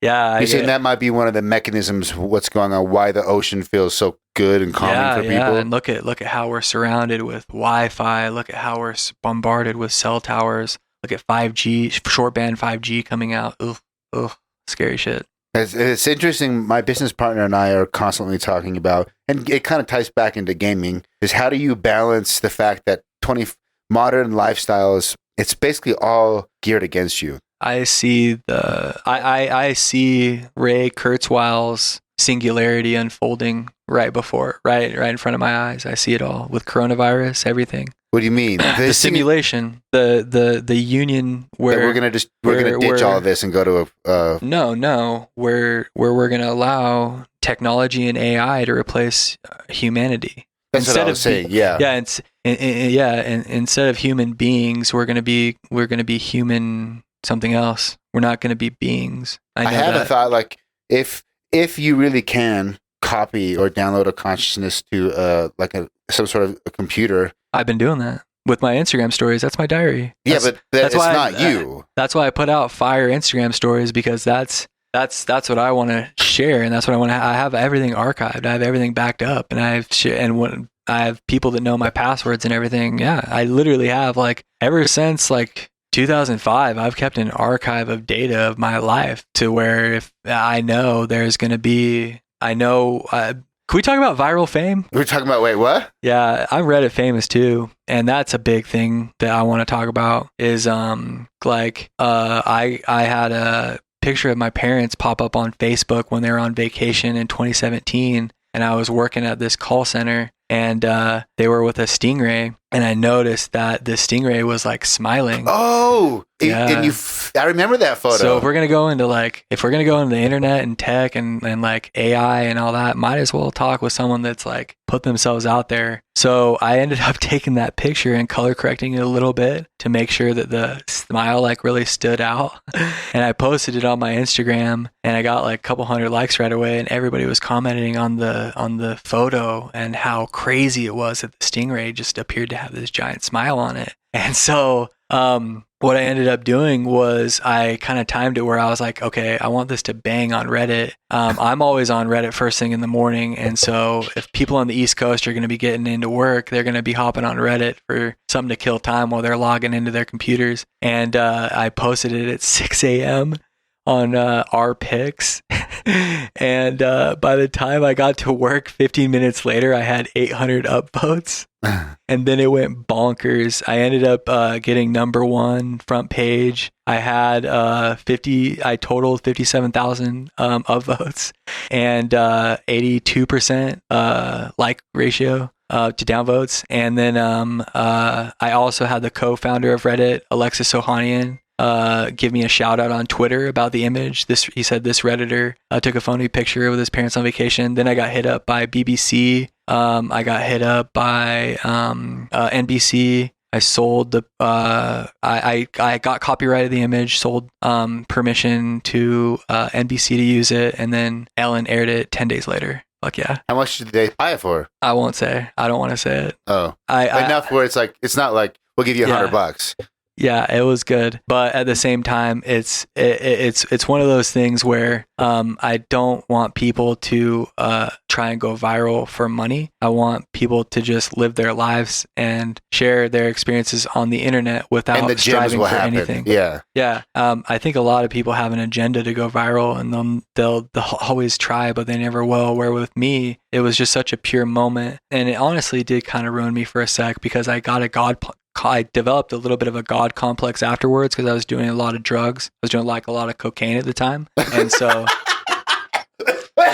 the fact that the cocaine might have more to do with that. And so like the picture going viral. And so like the fact that I had like the #1 pick on Reddit for a sec. So, and then I got into that. And then once it got on Ellen, I just, the rush of that, was like a huge dopamine hit. And I knew like that was like the big break, for me. And it was a picture of my parents, so it was like a part of me, and my name was attached to it, and I knew I put it out there on the world, and I knew I hit the top, I could, in no scenario can I beat that situation, you know what I mean? It just worked out perfectly. And the cocaine, the money from selling, the picture and like all that, just was a bad concoction, man. The God complex was like, I'm a genius for so long. Like my friends were like, bro, you're gone, dude. I'm like, dude, I'm a genius. Like, I put something out. I got into my Google Analytics, and I got 28 billion search results in every single country. Wow. Yeah. That picture went everywhere. Yeah. Oh yeah. Damn. It was on Ellen did a full spiel on it. Have you seen it? I remember I saw when you first posted it because I see all your shit. Oh, okay. But I remember you posting like something about Ellen. I knew that it had gone viral, but I was not aware that it had gone that viral. Oh, it went. Yeah. Let me just post the Ellen clip super quick. I just had it right here. Do you think that there'll be some sort of program, like artificial intelligence algorithm, that will be able to comb through your archive and recreate you digitally in the future? I don't know what's going on. I know. I know. Here, let me play this Ellen clip real quick. So here's the Ellen clip. So I'll play the audio for you guys. But yeah, this fucked me up for a while. Just put it next to the mic so people can hear it. Ray that took a photo with a couple on vacation. I don't even know how this happened.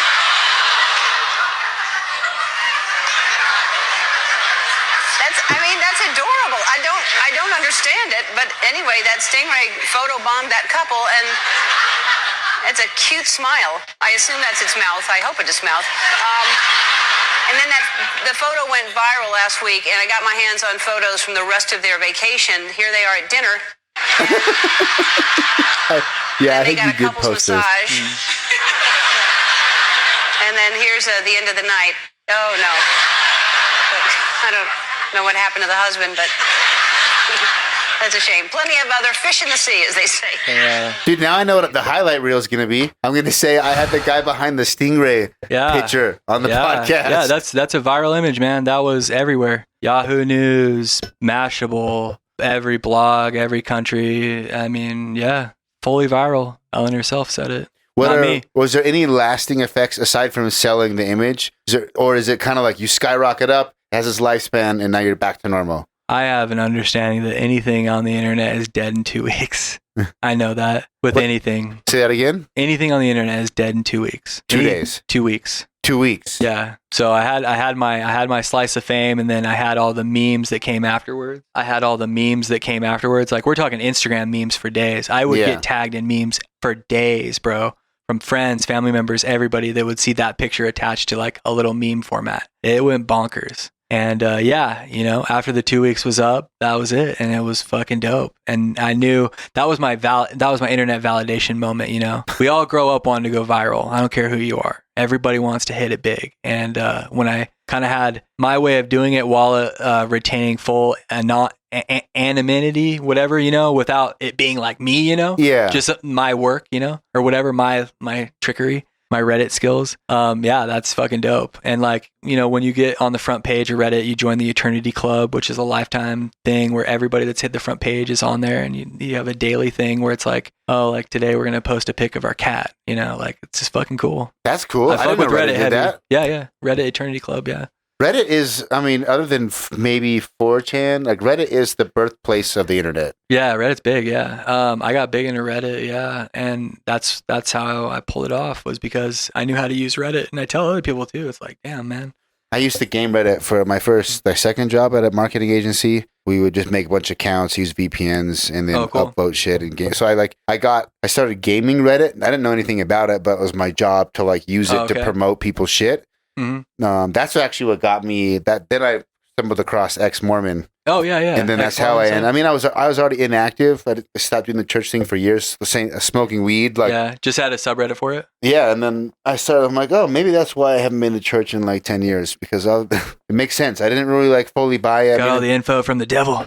Yeah, on Reddit. That's a simplification, but Reddit for me, and that's when I got into drumming Reddits, and I started finding like, oh, there's a thread of legit people who are just as nerdy as me for everything I'm nerdy about. Oh yeah, and you can actually find cool shit, cool communities. It also can be trash fire. Even my beanie right here, FTP, fuck the population, FTP, big subreddit I'm on too. We're all obsessed with this brand, this clothing, kind of like an Outcast, kind of street style brand, super fucking cool.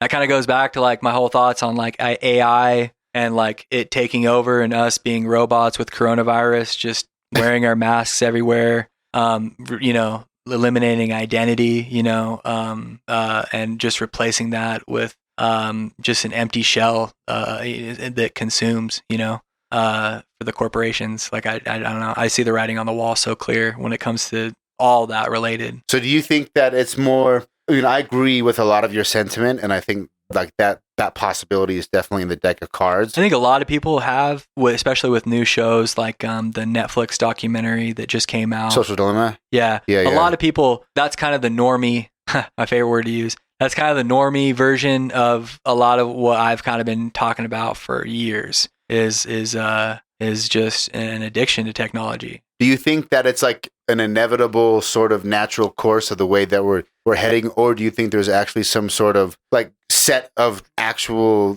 Illuminati that are planning this? Or is it just like, hey, we make technology, we naturally just prey on our own primal instincts. I see where this is going, and it's not necessarily like a master plan of anybody's. Yeah. It's just sort of what we're going to end up doing to ourselves. Yeah, I don't think I know. And when it comes to tech, because I grew up with early computers, and I grew up with Windows 95. I grew up with the birth of the internet. Nobody knows more because I'm saying on a scale, okay? I'm not saying I know the most on the internet at all. I'm saying when the internet came out, I was a kid and I had a website. I was writing code in middle school. So I know that technology will take over humanity. We will no longer be human beings. Already seen that happen. Yeah, we're going to be human something else. And I know that for a fact. We already are something else with the phones. Yeah. Yeah. I mean, we already are. Like I agree with that. But you're just saying like the course is set. You don't know necessarily where it's going or who's. Here's what I see. Coronavirus as a piece of software. Bill Gates is heavily involved, and I don't want to say this is bad. I want to say maybe humanity has no other choice. This form of humanity might switch to something else. I don't know, something hybrid, Android type. But yeah, like kind of getting into it. Let me kind of get my bearings real quick so I can explain this right. So with the coronavirus, we can take this idea and we can spread it rapidly with modern media and the internet, right? And that's like a piece of software. And if we install that, just make sure that I'm following you. Okay. So you're not saying you think coronavirus is a piece of software. It's an analogy. It's behaving like a piece of software. Exactly. Okay. So let's say, we never install that software. We never install that game. So we don't end up playing it. Where because it's so widespread already and everybody's already downloaded it, that's why people are driving around with their masks on, slowly destroying their identity. They're destroying their identity. How are you going to have a voice when you're covering your face all the time? How are you going to express yourself when you're now being programmed to avoid other people? I can kind of see that. I do follow you. The thought of like, I've had the thought, okay, coronavirus, there's a lot of people who are smarter than me that think it was manipulated to be as effective at spreading, that it was worked on in a lab, either not created artificially, but it was like they're studying coronaviruses in that Wuhan. Like there's Eric Weinstein he's a freaking smart dude that goes off. Yeah. Okay. So I'm just playing mine. Okay. There's a possibility that this legit was created or manipulated in a lab. And like, if you can get that, what if it's designed to infect everyone and lay dormant and be there as something that can be used later? Or maybe I like CRISPR. Like, have you heard of the gene drive? Of course. Yeah, and they can make the next generation for sure pass on a certain gene, and then eventually you can wipe out. Like they're going to do it on. They already did it on mosquitoes. Who the fuck knows what's going to happen? But they're making it so mosquitoes can't pass on malaria. Okay. So they use CRISPR and something they call it a gene drive. I'm botching it, but the idea is when two life forms mate, there's not 100% chance that a certain gene is going to be passed on, right? Okay. They have, remember the 4 tables you did in school, and it's like RR, big R, little r, whatever. Yeah. Somehow with CRISPR, they can genetically modify an animal and then make it so that when it mates, it passes that genetic modification down to its offspring at 100% ratio. Oh, yeah. So eventually, in a couple generations, a certain defect is gone. Yeah. And I'm like, there's something in my brain somehow connects that in coronavirus. And I'm like, I don't know what's happening. It's predictive programming. But there's some fuckery going on. Here's the thing. Every 100 years, there's a new disease because that's how diseases work. And when you take the population to scale and you understand it's coming, then you understand how to use it. And the thing that we've done with coronavirus is it's a stack of cards that anything you attract, anything you put enough energy to, it's been shown that that's going to attract matter. And so if we take this idea and we amplify it with technology, the internet, mass media, and hype, what we're essentially doing is we're attracting energy to this idea where it's gathering matter. The collective human focus to this idea. And we're making it real, and we're making it a problem. And that's exactly what it's designed to do, so that we can be controlled. So I agree with all of that, 100% minus. I'm not 100% sold. It's part of a master plan. I don't understand it as a master plan, but more as a step and evolutionary step. That's what I was getting at. Do you think it's like something that would inevitably happen, and it's a mix of human greed and emotions, or is it someone who's like, I have a end game, a scenario I want to play out for the human race, and we're trying to manipulate things to go this direction? That's where I'm like, I don't know if I'm 100%. I don't know if I'm convinced that someone has that much influence over the world. I don't. Yeah. The fact that they were. Let's talk about Utah for a sec. So coronavirus hit, and I can talk about coronavirus in detail because peak pandemic, I've been a cancer patient, and I've been in and out of the fucking largest hospital in the country, and there's nothing to report on coronavirus, bro. So yeah, I know it's predictive programming. And then wait, you're saying while you were in LA, you didn't see much coronavirus stuff happening? It's bullshit. Is it possible that they're like in a different building, a different wing? You would have never seen that traffic. I mean, hospitals are huge. Yeah, and there's not an influx of coronavirus patients. I mean, there's people coming in for the coronavirus, obviously, that are sick that would have came in for the flu anyways. And I know it kills people, and I'm open to the idea.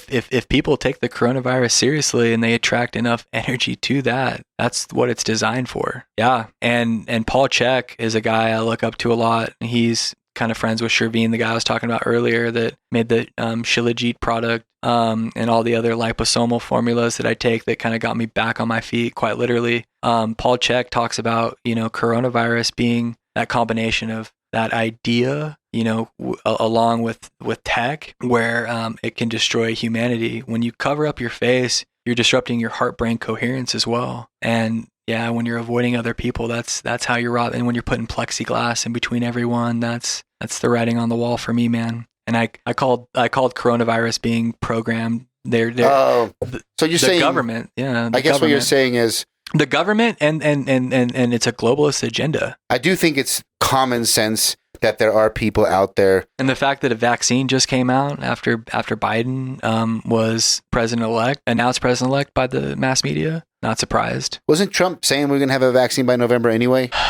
Yeah, he says he says a lot of things, but I see the agenda playing out in real time with crystal clear perfection. Okay, like the fact that Joe Biden is supposed to get in as president, keep coronavirus, keep everything locked down, then they're going to come out with a universal basic income. Yeah, it's all designed for globalism so that we can maintain the population instead of having a free and independent country, USA. So you're saying the goal of, in your mind, the goal of this agenda that coronavirus is a part of is to keep population down? Yeah, it's perfect. The mass media hyped up coronavirus as this horrible thing so that the economy would shut down, so that we could blame everything on Trump, have our race war, or not a race war, but, the BLM movement and everything else like that, and really get people riled up, It's all been amplified. I know how everything is amplified with the media and everything because I've done it myself. I've ran numbers. Well, that part I 100% agree with because I have made my living amplifying shit on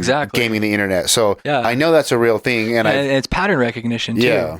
It's like, you can only recognize so many things until you realize what's going on. And I know I've been wrong at times, but when it comes to this, I called it from the beginning and I paid very close attention to it. And I'm always on the internet. I'm on the internet all the time, and I take in information from everywhere, man. I read the conspiracy theories on 4chan, I'm on every conspiracy subreddit, all that. And what is your methodology for discerning between legit conspiracy and not? Because I have a hard time with that. And so does Joe Rogan when he has Alex Jones on his podcast. And I definitely have found out that a lot of conspiracies, especially when it comes to like QAnon and all. I think QAnon is a CIA op. Yeah. It makes sense to me. It would, actually I say this, I think it could be. based on historical precedent. I was into like a lot of the old like JFK shooting conspiracy theories. I was a big 9/11 conspiracy theorist back in the day. We all kind of grew up with that. Yeah, that's the first one that made me start thinking about possibilities. Yeah. And then when I learned the Gulf of Tonkin, which got us into the Vietnam War, it was a legit false flag attack. And like, okay, so that makes 9/11 to me seem plausible because we've done this before. Yeah. So we've used this tactic before. Also, look at Hollywood too, putting out all the zombie movies, just all these signals from the media and everything on the internet. You know, kind of taking us away from humanity. You know, all the zombie movies. You know, everybody. You know, Walking Dead. You know, everybody walking around on their phones, not paying attention. You know, we're covering their faces. You know, removing their identity. I agree that all of these things take away our humanity. They make it harder for us to connect to each other. They fuck up the way we've been communicating and gathering sense of the world for millions of years. I agree with all of that. I just don't know if like it's hard for me to wrap my mind around the idea that this is all part of some group's plan. Yeah, I don't want to say I know what it is. I just want to say I know that it is. You know where you see where the ship is heading. Yeah. But you don't know who owns the ship or if Yeah, I see us all just being mindless consumers, just addicted to technology and this is an attention. Attention is the new oil. Oh, I know. And we're going to mine the fuck out of it until we're all dead. Exactly. Yeah. Yeah. I do agree with that. Yeah. I mean, that's what I do. I make money off attention. Yeah. And like, I also recognize that like, it's not a great, I mean, I guess it depends on how, like, I sell leads to service-based businesses. So like a lot of these people need a service and I just like connect the two. But I'm just stealing someone's attention, getting their information and then giving that information to someone who wants to supply. Yeah. You're just a traffic switcher. Yeah. Yeah, that's tight. I'm like a net or like, I don't know how to explain. Yeah. And then sometimes I have some sites that are just AdSense sites. So it's like I get the traffic and the attention from somewhere and then you try to get them to click on an ad or something, get your 5 cents. Yeah. Whatever. But just do that bajillions of. I have mixed feelings about it because I do agree that unless we unless we adapt and figure out a way to like balance out the fact that like our brains are being manipulated in ways, but it's happening now. Yeah. So either we're going to figure it out or we're not. Exactly. Yeah. Yeah. And like I said, I just kind of tie it all into like a globalist agenda because that makes the most sense. But I don't want to say I know that's what it is. I just want to say I know that it is. Yes. And it's essentially it's a web that we can't see that's being covered over us. Yeah, I guess the question is, was this like an unfortunate accident? We created the internet, and it's like maybe some people are taking advantage of it to try to. I think that's the next part of human evolution. Yeah, is just merging with AI. Unfortunately, so you take the Rogan approach, which is like that's our point. Is we're That's what I've heard him mention that. Yeah. He's talked to some people, that kind of say kind of the same sentiments as what I mentioned, and I'm 100% on board with like that's the next step, and that's inevitable. He uses the analogy we're like a butterfly in the cocoon. And AI is like the next step. Yeah, sure. Hybrid, Android, sure. Yeah. I'm 100% on board with that. I do think that's coming. I mean, speaking of media, that's been in pop culture. Artificial intelligence, robots, androids. Oh, yeah. I mean, what about aliens? I know I've been texting you about aliens. Yeah, we had me watch that documentary. Funny enough, you mentioned it back when it comes to selling. I was in Roswell, dude. And when I was out selling in Roswell, we were staying at a cheap little hotel and I was knocking doors selling security systems. And I went to the fucking museum, checked out the crash memorabilia that was there. And I've been fucking on board with aliens and all that ever since fucking Signs came out, bro. You remember that shit? I do remember I lived on a cornfield and I remember I watched a bootleg copy of that when I was in middle school and I had a cornfield fucking behind my house. It freaked you the shit out. That was the scariest feeling I've ever had. And even before that, I was scared of aliens. I have early memories of being scared of aliens.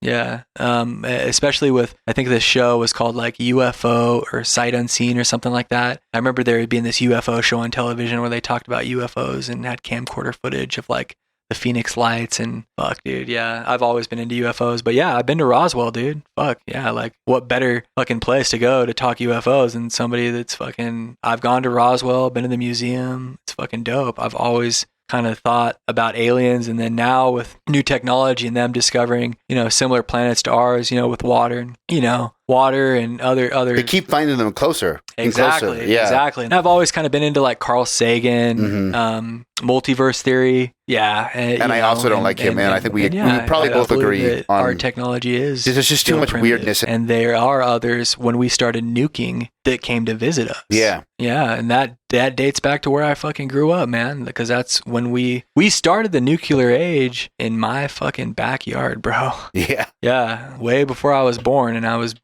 unfortunately born there. I like the theory that maybe the nukes brought the aliens gave us some attention or got because their we weren't attention. only fucking with our planet. Yeah, and then it's that documentary I sent you. You still got to watch it, but I'll spoil one part of it because it's relevant to what you just said. Like the latter half. So the whole documentary essentially goes through and documents military sightings both of our country and other countries. Oh, I saw the documentary. Oh, you did? I did. Oh yeah, you talked about John Podesta. Yeah. Fuck. That was I'm the only too thing. high too. Yeah, you're good. The only thing I didn't like about the documentary was John Podesta. I've got my own conspiracy theory about Lincoln Park. And I also don't like him, man. I think we probably both agree on there's just too much weirdness in those. The Chester Bennington Lincoln Park theory is too fucking good. If you guys want to tune into that, just type in Chester Bennington, John Podesta, and have fun in the rabbit hole. Well, just his emails that were leaked by. And you find Pizzagate, all that. Pizzagate is. I've removed myself from all that though. I was into Pizzagate and QAnon for a while, and they're both. And then Facebook moms. They're took both over. bullshit. But there is something weird going on. I do like with diving those into emails. any conspiracy theory. Yes, and I'll be into them, and I like to dive down the rabbit holes and stuff, and then I come back to reality. Yeah. But like I still believe in aliens. I still know that technology is going to take over humans and turn us into something else for better or for worse. And I know that coronavirus is a step in that direction, and it's part of control. And I also came across this other thing online. If you look at the song, this may seem whack as fuck, dude, but you look at the song Limp Bizkit Break Stuff, and you look at the cover art where he's wearing a mask. I saw that. Come on. And he says no human contact, and if you interact, your life is on contract. Your best bet is to stay away, motherfucker. I honestly think that fucking Fred Durst in '99 got a little whiff of intuition and put that out there, dude. Because these little things, dude. Yes. These little things, man, are just signals in the universe that something's to come, and maybe people are just dropping hints in the way. But I think that's mine, bro. And I can agree. I thought you were going to go somewhere else with that. No. I'm not saying like, oh, dude, he saw the future or something. No. Yeah. I'm saying maybe he got a little. Maybe when he was writing those lyrics and that cover art came out for that song with the dude covering his face and them talking about no human contact, and if you interact, your life is on contract. Like, yeah, that was a little. It's a little weird. It's definitely a little weird. And I do agree that. I just saw that on Twitter a week ago, dude. I think I actually saw that on your story. You think you shared as where I saw it. I do agree that, like, have you read Ender's Game? You probably grew up. Oh, yeah, of course. Okay, right. So most Mormon kids grew up because Orson Scott LDS, but I'm way more into, what was that fucking shit called? Ready Player One. Yeah, Ender's Game I didn't get that big into, I'll be honest. I watched the movie and I skimmed over the book. The movie can suck balls. But the point of bringing up Ender's Game, you may not remember, they didn't talk about it in the movie that much. They cut this whole plot thread out. But my point being that artists can tap in, they can see the future if they think about it. And it's almost like a creative exercise because they can kind of see patterns and where things are headed. Orson Scott Card came up with the internet and the internet being used to sway politics in pen names. And this is all in a scenario in Ender's Game where Ender's older brother and sister are manipulating Earth's politics online. And this whole scenario, and it's like he wrote this book in like 80 something. Yeah. So and Fred Durst was a god, essentially, when he wrote the lyrics for Break Stuff. He was what? A god. God. Yeah, Fred Durst. In '99, there was no one else. Oh, yeah. There was no one else more powerful. He was top of the power, There's no one else more powerful than Fred Durst in 1999. Yeah, he was at the peak of his fame. All fame, in my opinion. He wasn't that famous. In America, yes. In America? Maybe I'm underplaying. I mean, Limp Bizkit, I obviously knew them. Their songs were on the radio all the time. And if you look at the Woodstock footage from like year 2000 with Korn, the population, the crowd, the time, that can never ever happen again in human history. I do agree that there's been bigger concerts, there's been like bigger, but I'm saying like for that time, think of the intuition that man had. Not being weird or not being like a big Fred Durst fanboy like I am or getting like way into it, but yeah, maybe that was his glimpse into the future that he put into lyrics. It's a humble man now. Yeah, I mean, I agree. People can creatively like see scenarios that might actually play out in the future. I think you're right. It comes down to Who knows, dude? Who knows? or you think he like tapped into. Do you have that opinion that creativity is where you tap into like some sort of outsource and your ideas come from somewhere else? Yeah, I think when we go to sleep, I think our subconscious sets up reality for us. And I think subconsciously, like, dude, I've always wanted to go viral growing up. Before I went 30, you know, I was able to do that, you know, because I always put so much energy into it, you know. And then once I did that, I kind of lost my bearings and stuff. And that's when I got cancer and stuff. And it's all just kind of been a weird journey, dude. But I can validate things, you know. I can put a stamp on things like, oh, you know, like nobody else has, you know, done these types of things. Tons of people go viral. I have my buddy Big Doss TV that dressed up as Klay Thompson and, you know, was #1 trending on Twitter, which is super cool. And then I had, you know, other buddies like, you know, Andrew Hells from out here in Utah that, you know, put out viral YouTube videos and, you know, was on the trending page of YouTube every week, you know, which is fucking crazy, and let me do videos with him and stuff, and got other friends that have done YouTube videos and everything else like that. And, you know, it's just crazy how my way of getting my fix for having something to leave behind was just a completely different path, and it wasn't planned or anything. It just came totally natural. Kind of like the skateboarder guy, the fucking dude going down on the longboard. Obviously he's famous as fuck and he just did a commercial with Vivint, but the guy drinking the cranberry juice in the TikTok video, 420 Dogface. Dogface 420. Yeah. He, you know, just blew up. And that's what TikTok is now. TikTok is now the new fame seeker. That's why everybody's on it, and it's owned by China. So I got my thoughts on that. But yeah, our attention spans are shrinking. We can't watch movies anymore. Movie theaters are going away. They are definitely probably gone. Oh, for sure. Yeah, dude. I don't think they're coming back, Nope, dude. they can't. Which sucks. I mean, that makes me sad. I went and saw Tenet in theaters, and I loved it. I thought it was awesome, and there was only me and my brother in the theater. Yeah. And I just, like, I had this moment where talking about, like, putting pattern recognition, me and my business partner call it your VR simulator. You run scenarios in your head and kind of, like, see how things could play out. Oh, yeah. I had Oculus when it came out, by the way. Oculus. When Oculus was first retail, I bought that shit day one. DK1? DK2? Or the first? No. The first? No DK shit. I said retail. Okay. When that shit dropped retail, fucking bought that shit, and I bought the freaking 2 handsets and the Robo Cop game, Robo Recall. Holy fuck. That is the shit. And I bootlegged every other game that came out, and I played that shit for like 8 months and got bored as fuck. So it lasted 8 months and you were done? Yeah.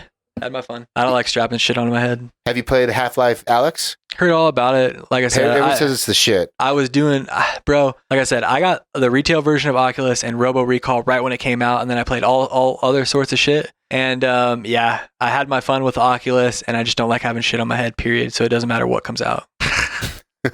Yeah. Dang, I forgot where we were going now. Bootlegging, yeah, dude, that was tight. I remember I got the Oculus and I just started bootlegging every fucking new game that came out, and I was just running it on a cracked version of Steam.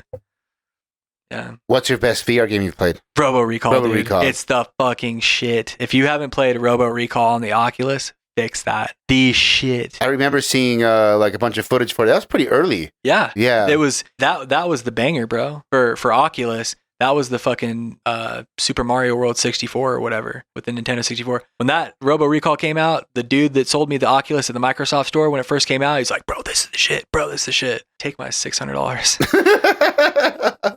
Yeah. I keep having, I thought about getting an Oculus or... Get the new Oculus, yeah. Get the new one. Let me come over when you get it. I keep having this... Like I said, I don't like owning it, but I'll fuck around with one, dude. Yeah. Yeah. I played the online games too. I haven't tried any though. I want to try them. The problem I keep running into is I have this USB resource problem with my PC. Oh, yeah? And it's like, I look up the support articles I keep looking up to fix my problem. 99% of the people who have the same problem are running Rifts. Oh. And so I'm like, I already have this problem, and if I buy a Rift, I think I'm gonna have not be able to play it. Yeah. I don't know. I love my Rift, dude. I had my fun with it, and then got bored of it. Like the whole strapping thing on your head is just a process, and then you got to set the guard zone. Yeah. It's kind of a pain. Way easier to pick up a controller and just grind. Damn, dude. Well, what's your favorite game of all time? Tough. Let me think. It has to be Call of Duty, right? Yeah, probably Call of Duty. Yeah, probably Black Ops 2. Black Ops 2. That's the pinnacle of the franchise, in your opinion? FaZe Clan, FaZe Rain. That was what birthed all them. Now he's unfortunately drugged out, got 3.3 million followers on Instagram. McLaren, Tesla, can't walk, overdosed on drugs, went to a hospital. They were trying to get him off heavy amounts of painkillers, Xanax, and they gave him an injection, hit his sciatic nerve, and now he can't walk. Phase Rain, yeah. So much fame from playing video games that drugs destroyed his life and fame. Holy shit. He's friends with rappers and all that. Yeah. They're the biggest esports organization now. Space Clan. Just couldn't handle the Yeah, just the fame got to him. Man. Yeah. The fame, the drugs, the money, yeah.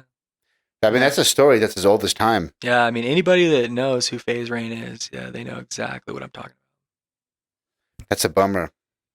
What's Another one just committed suicide. Another streamer? Pro Call of Duty player. Pro Call of Duty player? Yeah, yeah. Do you feel like the streaming, the competitive COD scene is like not healthy or something? Or is it just they're young, they get famous too young, and they can't handle it? Here's the thing. So with Fortnite, the average age was like 15 and 16. And that's because of their hand-eye coordination, their dexterity, and the fact that they don't have jobs, you know? Yeah. And so they're able to just play constantly. And anytime you're not getting an ample amount of sunlight, anytime you're not outside breathing fresh air, anytime you're not grounded, that's going to affect your mental health on such a drastic level. And yeah, I've been a shut-in, man. A lot of my life, I've been shut in playing video games so much, and that's been another layer on the cake that kind of zips up cancer. You know, it's like your brother talking about having a cell phone on him all the time. Another layer, man. Yeah. Drinking alcohol, fucking, any sort of nicotine, tobacco. Yeah, I get my ass kicked by these. Yeah. Nicotine, you're okay, but yeah, the tobacco really makes cancer. Yeah. Tobacco's cancer fuel. I have noticed though, the nicotine pouches, I get super irritable when they wear off. Irritable. I fucked heavy with nicotine 2000. I smoked cigarettes like when I was like 23, and then I started vaping like when I was like 24 and 25, and then I just went cold turkey. I trapped myself in my room with Adderall and weed for 2 weeks and just watched documentaries and jacked off. I've been there. Yeah. After my first summer selling in Boston, I basically I leased a house. Because you're so sick of human contact and interaction that you just lose Fuck it. you. I got my money and I smoked weed, read comic books, and played video games for 2 years. Exactly. And that's all I did. I've done the same thing intermittently for too long, and that's what got me caught in the windshield. So what's the plan moving forward? Obviously, you're going to keep selling, but just maintain all the lifestyle changes? Oh, yeah. Maintain all lifestyle changes. Go outside every day. Take my vitamins every day. Be conscious of what I put in my body. Also, I need to just detoxify myself from all the medications as well, the chemo, just a lot of water, a lot of rest, a lot of exercise, always. What are you doing for exercise besides hiking? I roll out a lot, so I got a foam roller. I do a lot of standing yoga because I can't really get down on my knees yet. And then I also got some balance bars, so I'll do a lot of dips, and I'll do a lot of lifting with the little door hanger. Okay. Pull-ups. Do a lot of those too. So I do both dips and pull-ups are like things I do every day to kind of like maintain. Yeah. I try to, I don't have the cancer issue, but I do think sitting in front of a screen is killing me. I can tell. It is. Kind of like you were saying you're feeling, I know. Yeah. Like, I don't know. I'm not a medical expert, but somehow I just know that it's killing me. It is. Yeah. There's all the science and data to back it up if you poke around. I don't know the science, but my bones tell me that it's killing me. So that's one of the reasons I got into jiu-jitsu. Like, I was just trying to okay, I know I can't switch careers, and I love gaming. Like, I'm going to be in front of a computer. I got the solution for you. What? My homie, Michael Novotny, dude. A standing desk? No, dude. Check him out, bro. This is going to rock your world. I'm going to send him this podcast. This is Michael Novotny right here. All right, check him out. That's him right there. Not too long ago. He has an elliptical gaming Twitch. All he does is get on the elliptical and play Portal 2 in Call of Duty. Oh, you're saying... Now that actually kind of does make sense. How? Hey, wait for it. Look at that motherfucker. Elliptical gaming, baby. He's lost a human. No shit.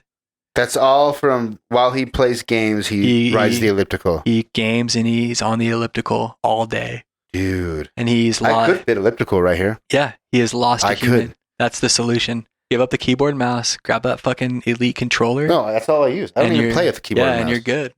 Raise that up. I got to raise that up a little bit, yeah. And you're golden, dude. And maybe a bit bigger display because you need to be farther away. And you're golden, dude. That's what he does, and he's fucking crushing life like a motherfucker. Yeah, he is leaned way down. He lost an entire human, dude. Insane. All from gaming on the elliptical. He's no diet changes, just gaming on the elliptical, bro. I'm sure he did some diet changes and shit, but he's the fucking shit. Holy cow. I'm going back to that original pick. Yeah, he lost a fucking human, dude. He did lose a human. Yeah. I mean, he was pretty big, and now he looks like a small guy. Yeah, fucking tight, dude. Elliptical gaming, bro. That's the solution. Elliptical gaming. Yeah. Do we need to make one that's like, the problem is having that giant ass elliptical sheet in here when I don't want to use a podcast, playing music. Maybe have it on wheels, or not wheels, but have it on a slider. Don't they fold up? Yeah, have it like maybe a little carpet slider on there, so you can kind of like put it up on the carpet when you just slide it. They make little carpet sliders, or like, you know what I mean? Yeah, have something hybrid, dude. So like you tuck it in right there. Maybe tuck it in the closet. You can tuck it in right there, and then you can kind of slide it out right here, and then get up, and you can game on with a controller all fucking day, and you can lose a shit ton of calories and maintain perfect health. Just go outside and breathe some fresh air.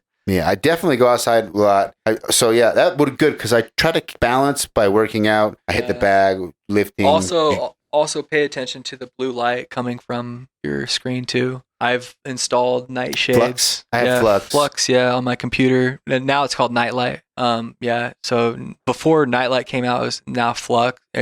Flux turned into Nightlight on Windows 10, and then I also run it on my iPhone now, which is huge. And yeah, we don't realize how much all this shit is fucking us up. It really is. I agree. And I want to attest to that as a cancer patient. It's important to recognize that, staring at a computer screen is extremely detrimental to your health. Not moving around is extremely detrimental to your health in drastic ways that can end up killing you way earlier in life than you expect. Yeah, I mean, when they think of it now, just like we were talking about with Corona and like in the social dilemma and like it's already all this shit is already happening. It's unfolding right before, and we're dealing with it in real time. And some people are figuring it out. And there's casualties. I mean, there's the average health of the average American is not great, from what I can gather. Yeah. And a lot of that's due to the modern American diet too. The sad diet. Yeah. The sad diet, standard American diet. When I think about what I ate as a kid growing up, I mean, my parents didn't know any better. Shoveled me. I don't know how I don't have cancer. Top ramen and mac and cheese, man. Top ramen, mac and cheese, microwave burritos. Yep. Yeah. Everything covered in ranch. Cookies. Do you remember the fucking the cheese, like the pressurized cheese that came out of the bottles? Yeah, Cheese Whiz and crackers. Fucking the Goofy movie. Yeah, that motherfucker. A leaning tower of cheese. That was the shit, dude. I had so much Cheese Whiz, and that shit is probably not even technically food. No, it's edible. Anything ending with 8 on a nutrition label, you want to fucking avoid. And it's really hard, dude. But like, yeah, dude, I'm like. I can go to Trader Joe's now and I can just start ripping stuff off the shelves and telling you it's horrible for you. All because of Shervin, dude. This guy I follow, man, I follow him like he's the goddamn prophet now, like everything he does, I follow to a T. And that's what's gotten me bouncing back 100%. I'm going to have you send me that guy's info. I'll start poking around. 100%, man. He's the healthiest individual in the world. Yeah. Sweet, dude. Was there anything else you want to cover? That's it, bro. I mean, I want to talk games, just kind of get a peek. Like I said, the reason I wanted you on for so long, by the way, for the listeners, I've been trying to get you on the podcast for like over a year. Oh, yeah? Yeah, but you're always, because you'll be in Utah for like a day and be like, well, I'm leaving. Yeah. And I've been bugging him about being on the podcast for probably a year. And the reason why is, well, what's your Instagram? Tell people your Instagram. My Instagram is KEBULATR. Kebulator. Kebulator. I just don't have anything in between the T and the R. I don't know how to describe Keb to people. I just say like, go to his Instagram. You'll get it. Like I've always found your lifestyle super interesting. You're like a nomad. Rogue, yeah, nomad. Very much you're a nomad. So I own it 100%. I haven't had a vehicle since 2014. I haven't owned a car. I like it. There's Uber, Lyft, public transportation, flying. That's it. There's something sexy and romantic about the way you live. Like almost maybe it's the Fight Club part where it's like you're kind of like, I'm not going to follow the system. Exactly. I'm going to find my own way. Exactly. Yeah, there's something sexy like to that energy. And that's honestly why I've stalked you. And we've been homies forever, but I kept stalking you because it was like, look at this motherfucker. Like, what is he up to? His life seems interesting. I want to talk, I think closing up, I want to talk about the motherfucking Dreamcast real quick. We never fucking mentioned that. Jet Set Radio on the fucking Dreamcast was my favorite game on my favorite console of all time. And that's how I live my life nowadays. Like a fucking Jet Set Radio guy. I'm in LA, dude. I'm on the streets. Yeah. I'm not tagging shit, but I wish I was. But yeah, dude, I guess if I were to sum up my life, I would say fucking Jet Set Radio on the fucking Dreamcast. I just fucking skate around, bro. There's a lot of people that think it's the greatest console of all time, and they have a good argument. I'm with them, bro. I fucking love my Dreamcast. Yeah, it was... we skipped over that one. That's why I had to... I know. And it was the problem with the Dreamcast, like kind of with your life, it was almost... The Dreamcast was too ahead of its time. So ahead of its time, dude.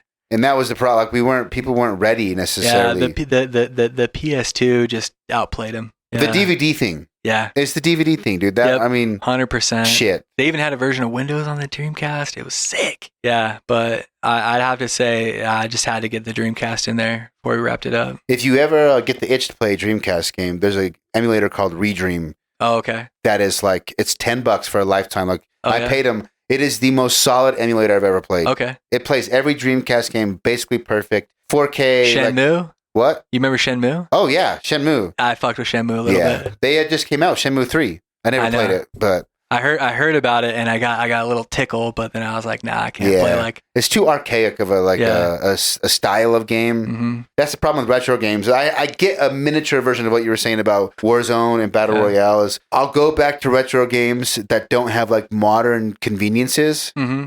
Like being like, or the slow, or the text is slow and you can't speed text. Little things. And I'm like, I can't fucking do this. I don't have the time. I don't have the patience. I think the future of gaming for me might be ditching my PC, picking up the Xbox One. The Series X? No, the S. S. Remember, I want digital. Yeah, and then I'll just pair that up with my with like a portable TV, and I'll play Cyberpunk 2077 until that shit's Dude, why don't you out. just do Stadia? Oh yeah, I don't fuck with Stadia. Have you tried it? Yeah, I don't fuck with streaming. I gotta have it on my hardware. I had a guest on like 2 weeks ago that said his Stadia is awesome. It works awesome. That's cool, man. He's probably got awesome internet. He does. Your internet speed is not consistent. No, I can't fuck with any of that. I've always had like when I was fucking people up when they saw that I was playing Fortnite on the phone before it ever came on the app, because I was running it on my I have an app called Moonlight on my iPhone. Yeah, Moonlight. Yeah. And so I was doing that shit and playing Fortnite on my phone, and people were just fucked up because it hadn't came out yet. And I'm like, yo, I'm playing it early. And they're like, no fucking way. How you doing? I'm like, oh, dude, I got an early version. Totally lying out of my ass, just fucking with them. Yeah. Yeah, because I was playing Fortnite from my computer on my phone with the Moonlight app through Steam, or because Moonlight makes your NVIDIA software think it's the Shield. Yeah. And basically, it's like a Shield emulator. And that's the shit for me. Yeah, that's the most I'll do with streaming game. Otherwise, I gotta have that shit on my hardware. And Xbox One X or Xbox One S is so fucking small and portable. And I'll get a fucking nice little like 120 hertz display, or maybe even figure out how to hook it up to like an iPad Pro and play Cyberpunk 2077. That'd be the shit. No, I get a native display. Not you and I are probably going to be messaging because when that game comes out, I'm taking work off for like 2 weeks. There was a meme I just posted. What will come out first, Cyberpunk 2077 or the coronavirus vaccine? And the vaccine fucking beat it, dude. All of it relates back, bro. That game, it's going to take over my life. Same. That's it. Catch you later on Instagram. I'll put podcast links in the description. If you want to see peek into the life of a true like digital nomad, check his Instagram out. Also, do you post? I mean, I haven't seen you post a ton of like the health stuff. You kind of don't post about that. Oh yeah, I do on my story. You do? Mm-hmm. All the time. Maybe Instagram knows that I like your other shit, and oh yeah, I don't know. Algorithm redirects you. I actually, now I think about it, I see your stories the most. Mm-hmm. Yeah, I throw up Symbiotica and Shervine 333 as well as Paul Check. Okay. As far as like health gods. Well, all that shit will be on his Instagram. Thanks for coming in, man. Anytime.